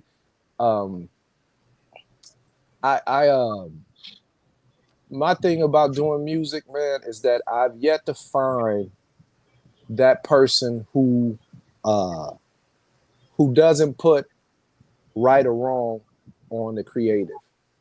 And what I mean by that is like when I'm creating, if I'm saying something to something, the shit ain't the wrong answer. And I always look at people's faces when I work with producers and I do something and they be like, "Oh, nah, I don't know."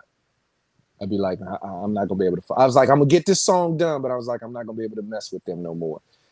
If you do that to me, man, I'm just like, no, it just don't work here, maybe. But don't say it's the wrong answer. Not being creative, see, dog. You know what I mean? Not being creative. It may just don't work right now. Yeah, you know what I'm saying? But let me do it. Let me do it. And if it don't work, then we roll from there.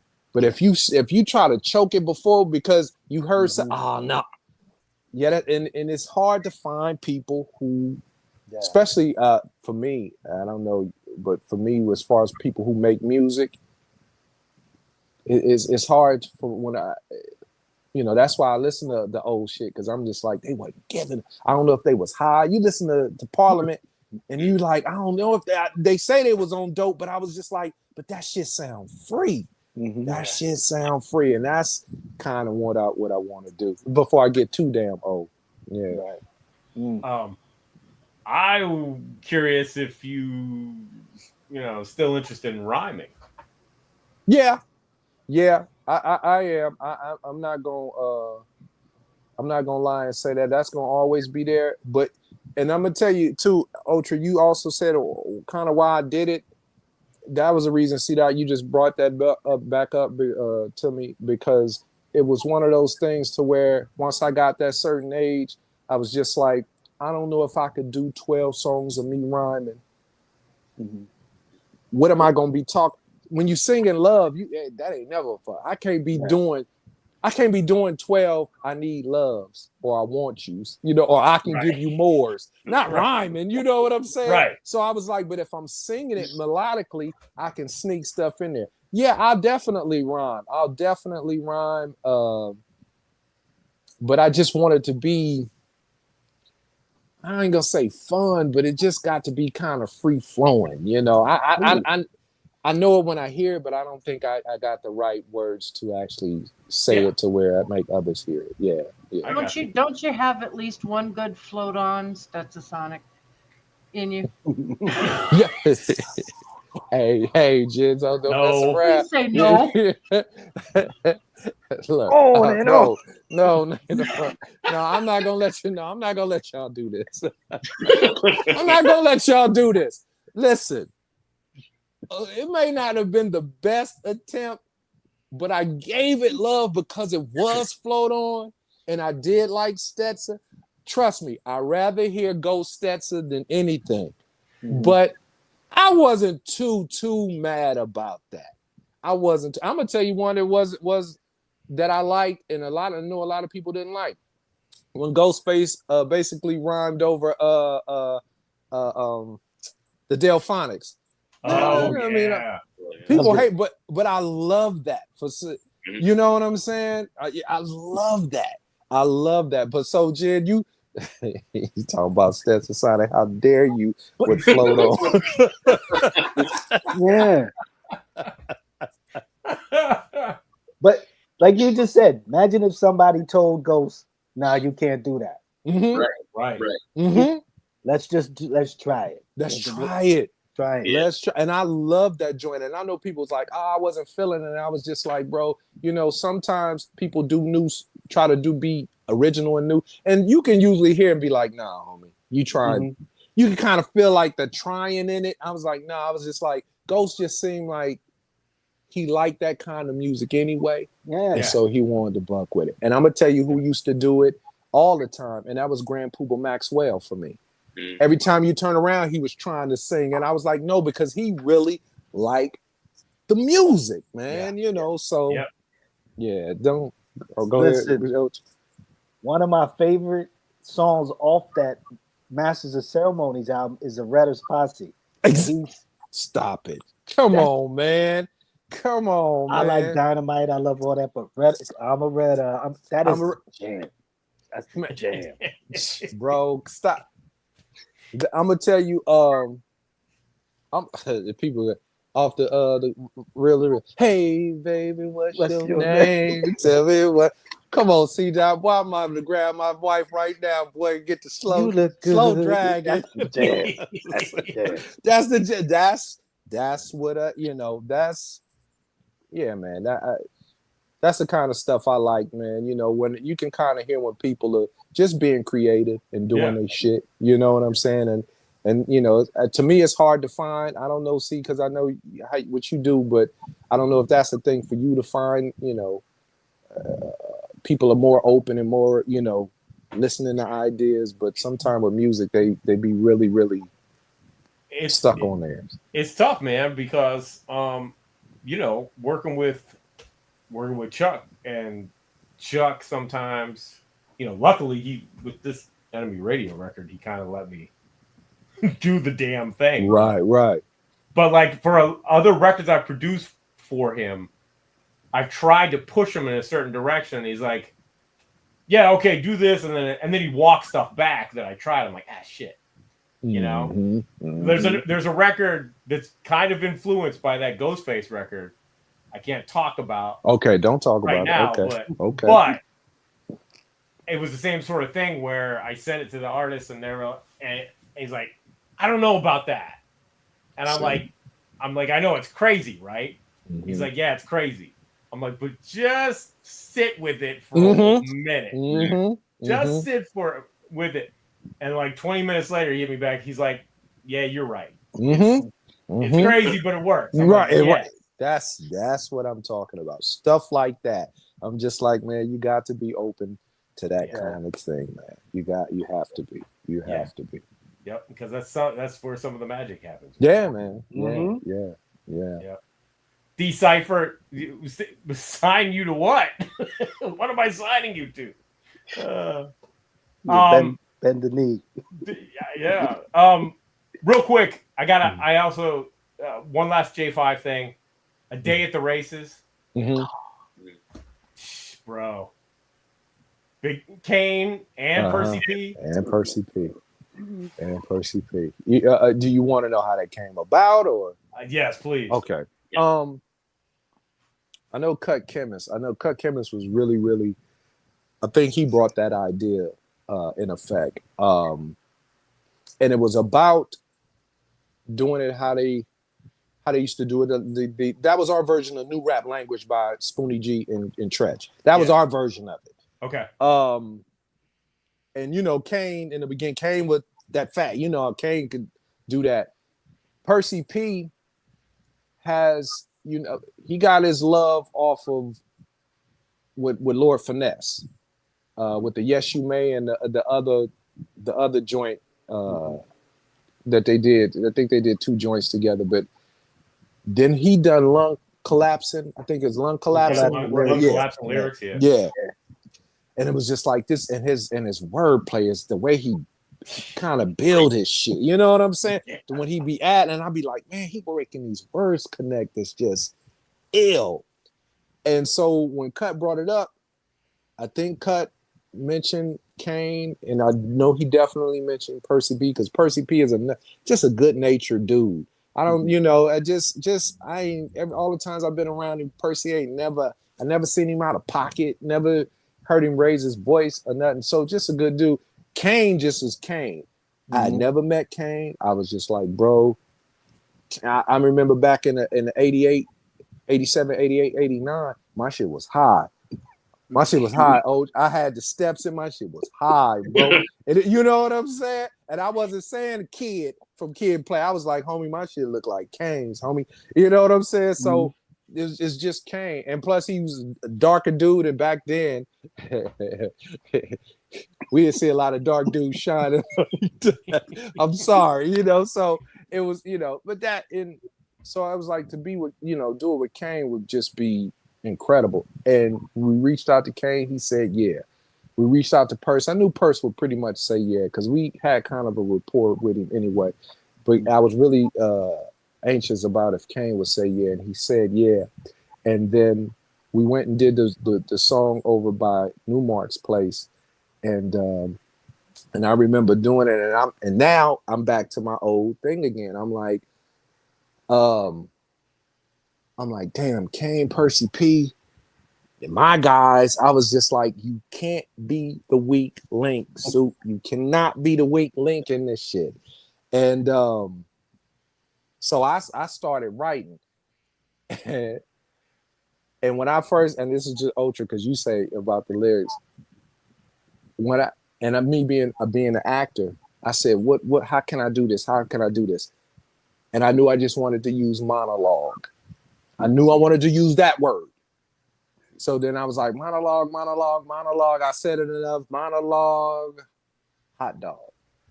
I'm the hot dog to run the hottest monologue. And when I got that part, I was gone, Doc. I was gone. Man, the Lord is my way. I was gone after that. Waiting for Kane. Kane was the last one to show up. I'm trying not to have on a skirt. I'm trying not to have on the skirt when Kay walked in there, man. I was trying. I didn't want my shit to be blowing up like Maryland's with other trying to, because I was so excited. I was trying to hold it. Kane walked in. I'm like, this is Big Daddy Kane in this mug. And so I'm just like, I'm in awe. I'm hoping I ain't staring too much, but I'm just in awe. And then I was like, I gotta do this. Now, we do the song. Akil was first. Akil was like, Percy P could come in after me. But the way Percy was rhyming, it was like, it's not connected. It don't sound like. I said, so what I'll do is, and plus, after I wrote my joint, I was real hype on my joint. I was suppressing it, but I was hype on my rhyme. I said, I'll come next. And then I was like, Percy, I think the way my thing end, what you saying will come right in. And it worked like that.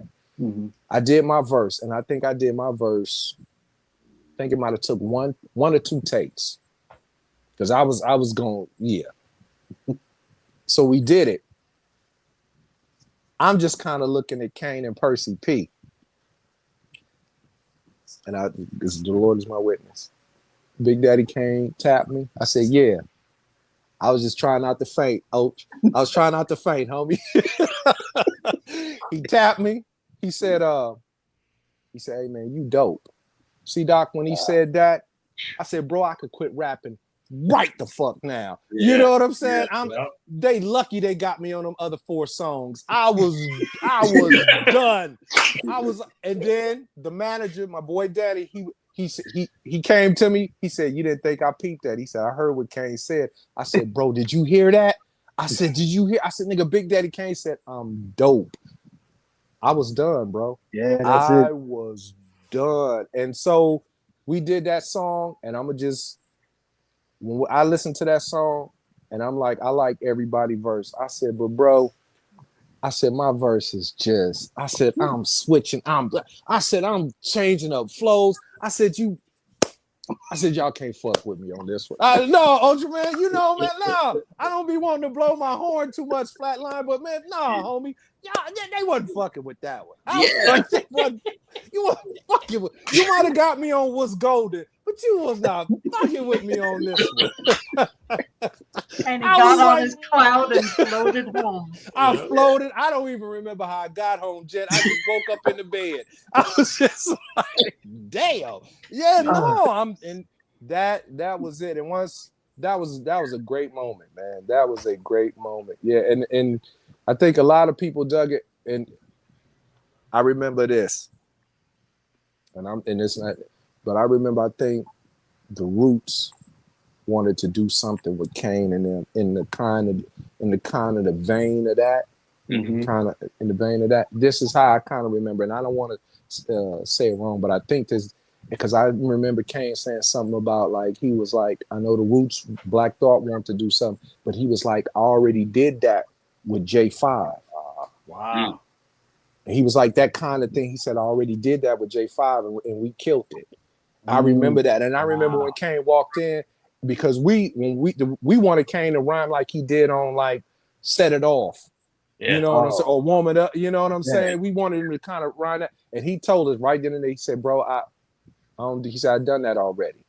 And then for about a quick second, I think it deflated us for a quick second until we heard what he had. Right. And then I was just like, okay, I said, I get. And then that is another lesson in that. I said, and it comes to with the Fullee Love thing. I said, I done the J5 shit. I was like, and when I heard other people put out their stuff from J5, the competitiveness in me was like, it's singing. My rhyme is saying, but I was like, I don't think it's fucking with my shit. Yeah. But, and I'm saying that because I know they probably thought that with they shit. You know what I'm saying? Yeah. I don't want to, I don't want to make it seem like that, but it's just like, that's just the competitiveness of it. And, because when I did the singing, I didn't want to hear nothing from J5 fans.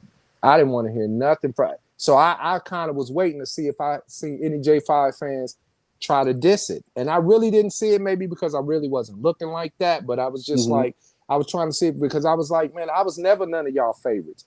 I'm finding out now when people say, oh, you was my favorite. But man, no, bro, when we was doing it, it was Charlie Tuna all day. Sure.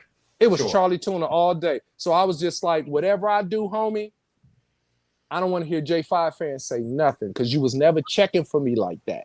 You know what I'm saying? So, yeah, man. Yeah. Bashan, you remember when we talked on the phone, I told you that. Oh, yeah, absolutely. I told you straight up. I said, Soup was always my favorite member. But anyway. I've told Soup this to his face, too. I mean, or one of our 3-hour conversations. Yeah. I mean, the thing is, it's not so much even, about your rhyming. It's your personality in your rhyming. You know what I mean? Like when I would see, your guys' interviews, I said, oh, Fully's the personality of the group. Because whenever the first question comes, there's Fullee. He's cracking the jokes. He's coming out, like you coming off the cuff with the jokes and know how to respond well. So I said, oh, this guy's hilarious. You know what I mean? So that's what I gravitated to you. Most of the other guys, and no disrespect to the other guys, everybody was dope, but I'm like, okay, I gravitated to Soup because of your personality, and it comes out in the rhyme. And that's what a lot of times that's missing in a lot of them scenes is that there's no personality there.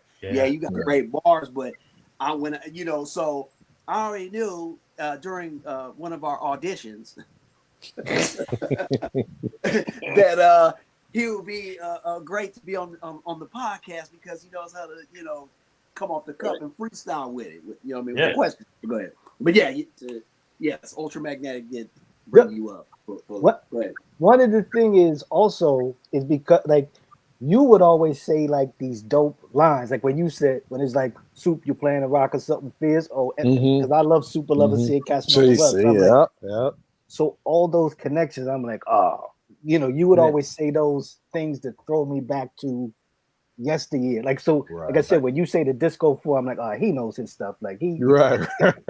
And that was my thing growing up. I was a TV kid.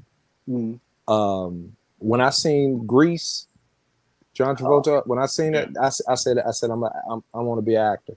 That's what made me want to be an actor. I said I want to be an actor.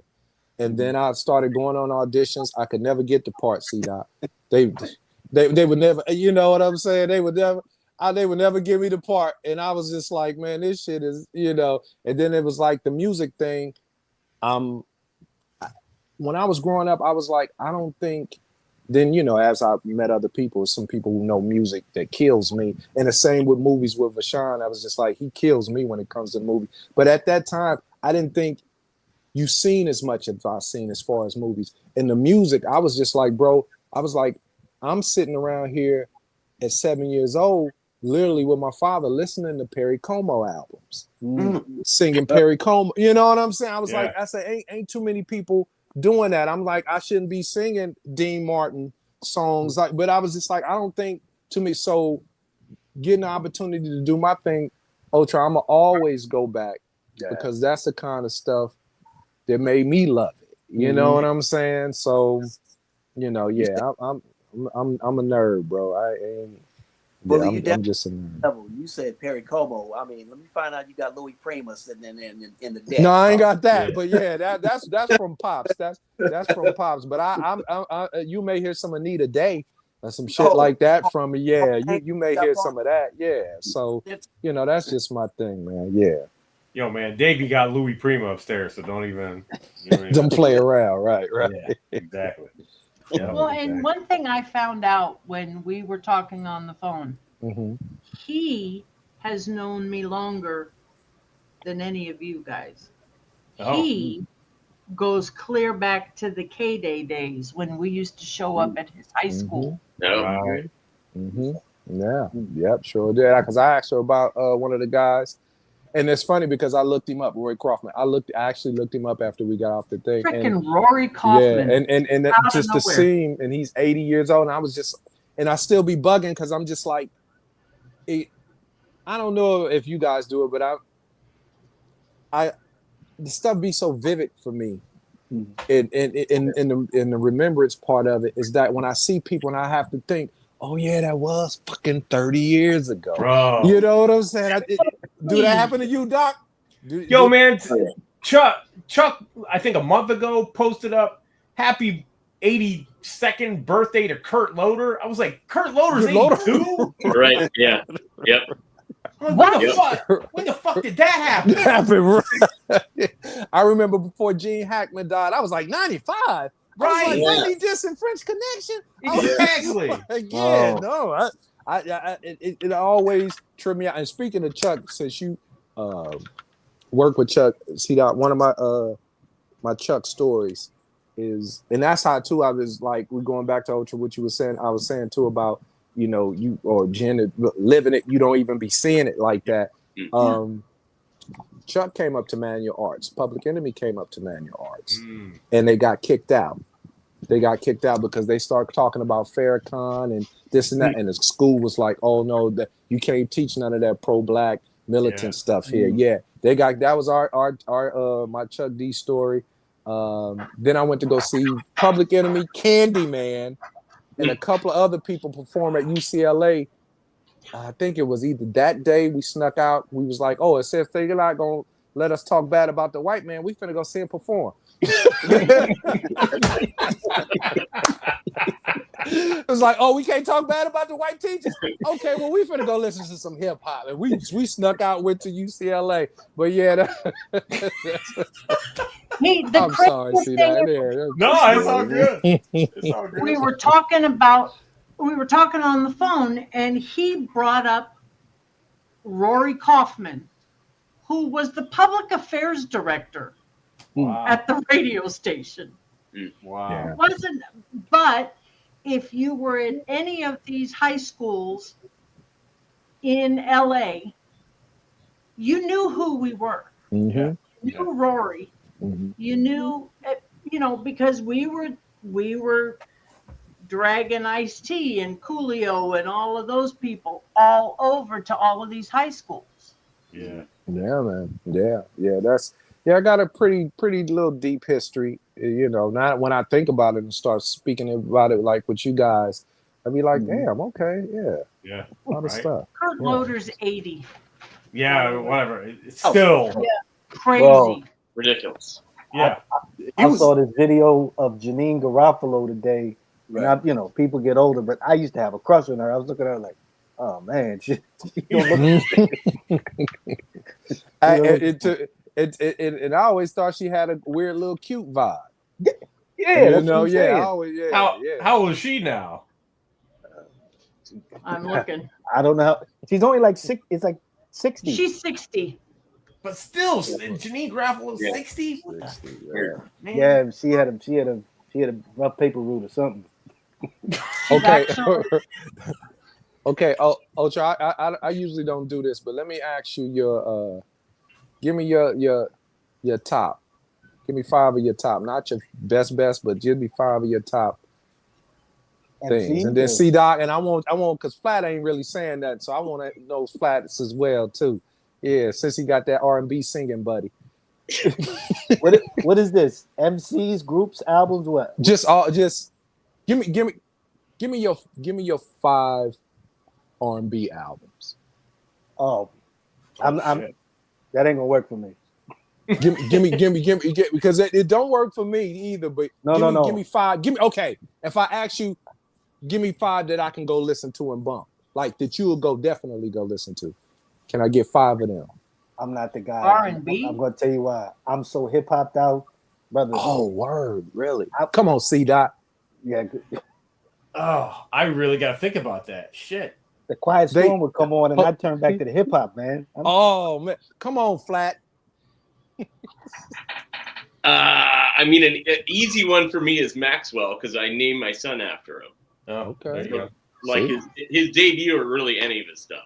I'm just a fan. Jen, give me something. I'm gonna have to go with what's his name? Shit, I got them all on my playlist. On the Force MDs, Jen.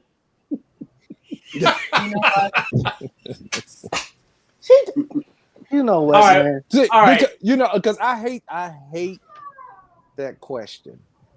I hate that question, but everybody seems to do it. So I'm like, before folks ask me, Oh, we don't ask those I questions. asked them. Yeah, we don't ask that. Yo, good. We don't Yeah, ask those yeah. questions. No, Yeah. so I will mention, which I always thought was a pretty great record, Raphael Sadiq's Instant Vintage. Oh man, Okay.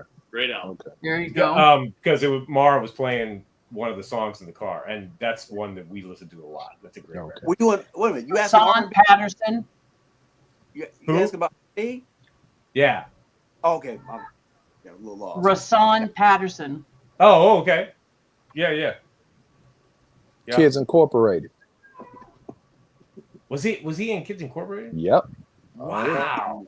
Yep. Kids I didn't Incorporated. Yep. Oh Yeah, shit. that's who he was. Yep. Told you talking to a TV nerd, Doc. Yeah. Yeah, man. Wow. Mhm. Kids Don't let me start singing. Don't let me start singing the Maud theme song. Oh. But let me tell you, There's more. now you said Force MDs. You couldn't come close to TCD's voice.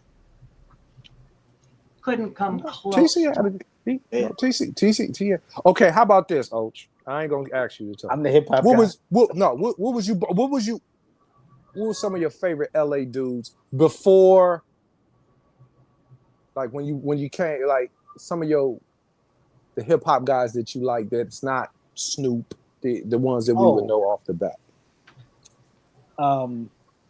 It's funny that you said that. I actually did like the Dream Team. I liked I would tell you this. I went to see Breaking, and my homeboy, rest in peace, my man Skip, he used to have a piece of linoleum in his backyard, and we would break to, Reckless. So I liked Ice-T. Okay. I think I heard some of like Mixmaster Spade, but it didn't really make it that much to the East. Okay. But I will, when you say, it's funny because King T was on the show before. Yeah. When I first heard King T, I thought he was from Philly. It wasn't until I saw the video for Bass, and I'm like, why are these dudes on the beach with bomber jackets on? I'm like, we don't do that here. Like, and I was like, what's going on? And then I was like, oh, he's from. Then I put it all together. But I was King T. Who else back then? King T. Breeze. I love Breeze. Yeah, but I'm trying to think. I heard NWA first. That was listen. Let me tell you this. My mom, rest her soul. I was at home and I just got a dub of NWA's tape, and so I had F the Police on volume 15, and she usually didn't come home till later. So they cussing and cussing. When you turn around and you look, I'm like, right. She had me.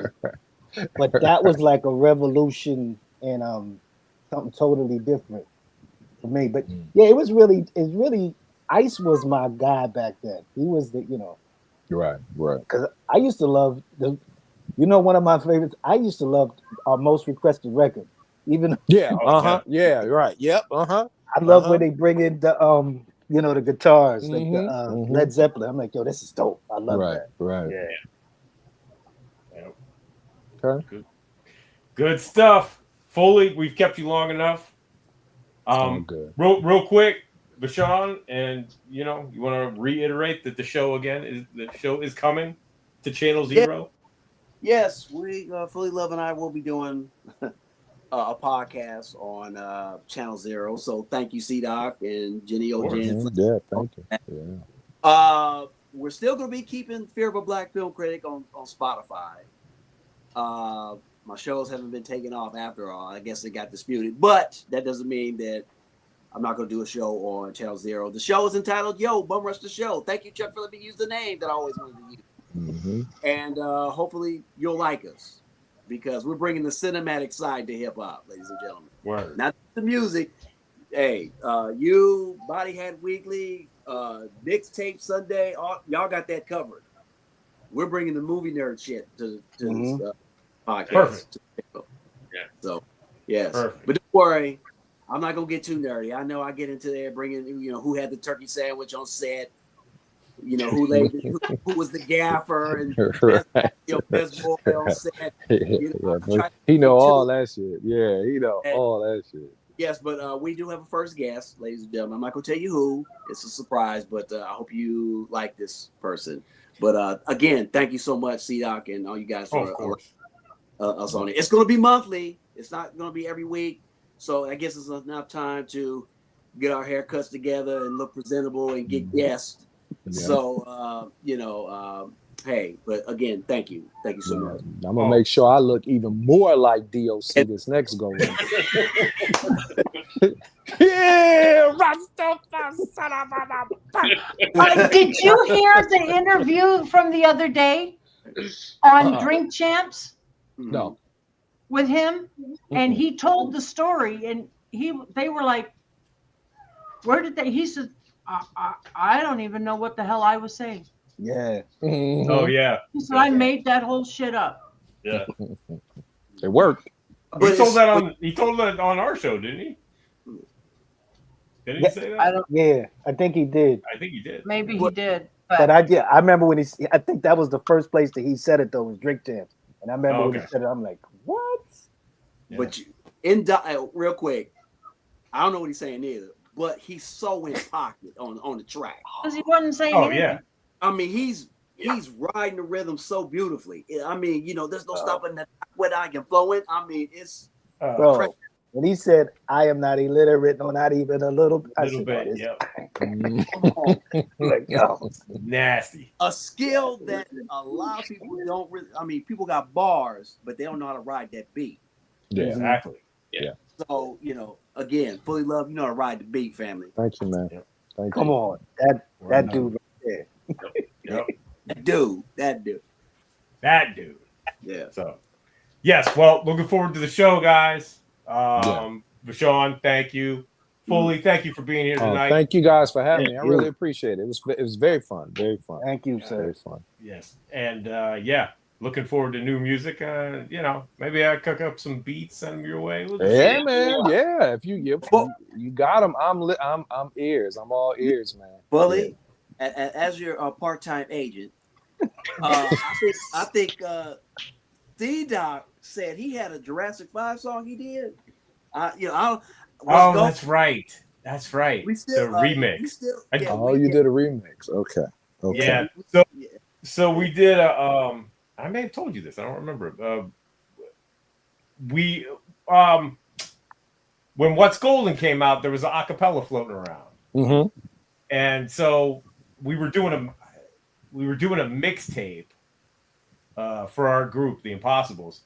And I was like, well, fuck it, I'm going to remix What's Golden and get my guys on it. And then we'll put it on the mixtape.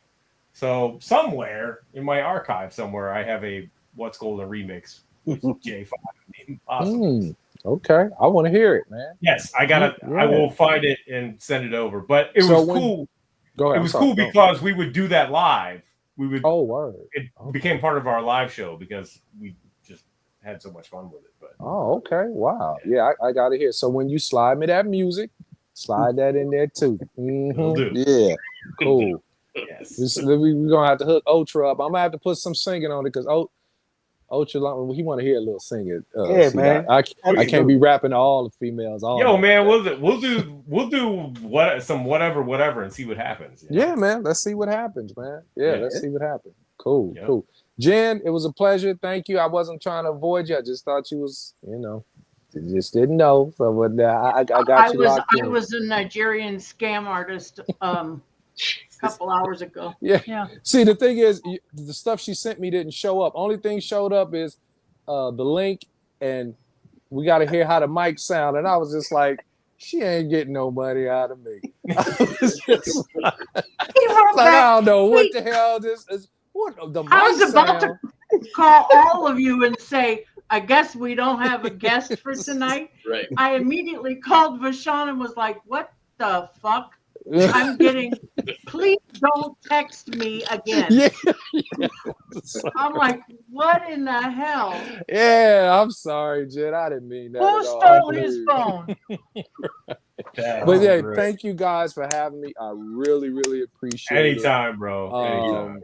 It was a pleasure, man. It was fun. I didn't know what to expect, and this was really, really cool, man. I appreciate it. Plus, you guys made my whole evening. But I was one of your favorites, if not the favorite. Homie, I'm on another class. This is like when I met Kane. You know what I'm saying? So I appreciate it, man. Thank you guys, man. Thank you. Thank you for the music. All right. Cool. Fullee Love, everybody. Yep. All right. Thank you, sir. Thank you. Peace. Peace. You hanging out for a minute, Bashan? Yeah, I'll do that. I gotta clear that story up fully told. That was I hope he would stay a little bit longer. You still recording? yeah. We gotta end the show. We still gotta Flatline. Yes. You had a new episode tonight. Oh man, did I ever run it down real quick? Yes, sir. Apologies, I am not feeling great at the moment. Okay, new evidence, new Dazzy D, new Slick Rick, new MF Grimm and Chrome, new Daz Dillinger, new Amadeus 360, and Divine Karama featuring King Sun. New Michael Myers, new E40 and Jason Martin, Boogeyman Beats, Eric Sermon and 38 Sesh, and new Blueprint jam-packed. It's streaming on Rap Station and at mixcloud.com/hiphopgodsradio. Booyakasha. Yeah, there we go. Yep. All right. And yes. Oh, so last week I had mentioned that there was going to be a new body hat. That didn't happen, but they should be back tomorrow. So tune in for Body Hat Weekly. Yes, they should be back tomorrow. And of course, Friday, sometime this weekend, Friday, Saturday, Angie Don't Stop radio show on Mixcloud and certain selected radio stations. Yes. Still do that. Yes. And Sunday, right here on Channel 0, 8 p.m. Eastern Standard Time, we got the mixtape with Jennifer, Ultramag, and our man DJ Soulbuck. And Soulbuck will be spinning the music of our next week's guest. Who we got coming up next week? Anybody? Bueller? Grand Agent. Oh, yeah, there we go. Yep. Grand Agent. Grand Agent. Yes. So, yes, join us. Stewie P got the certificate of bravery. He did. Oh, my God. He is now a member of the Mud Flap Gang. Congratulations to Stewie. Yeah. What did you say? What? I say congratulations to Stewie. Yeah. Yeah. Well, I don't know if it's congratulations from you guys, but yeah. Oh, okay. All right. But yes, thank you, everybody watching live, everybody watching on the replay. Please like and subscribe if you dig what we're doing. Check out some of the other great shows and videos we got here on Channel 0. And we will see everybody next week for another episode of It's C-Doc Again.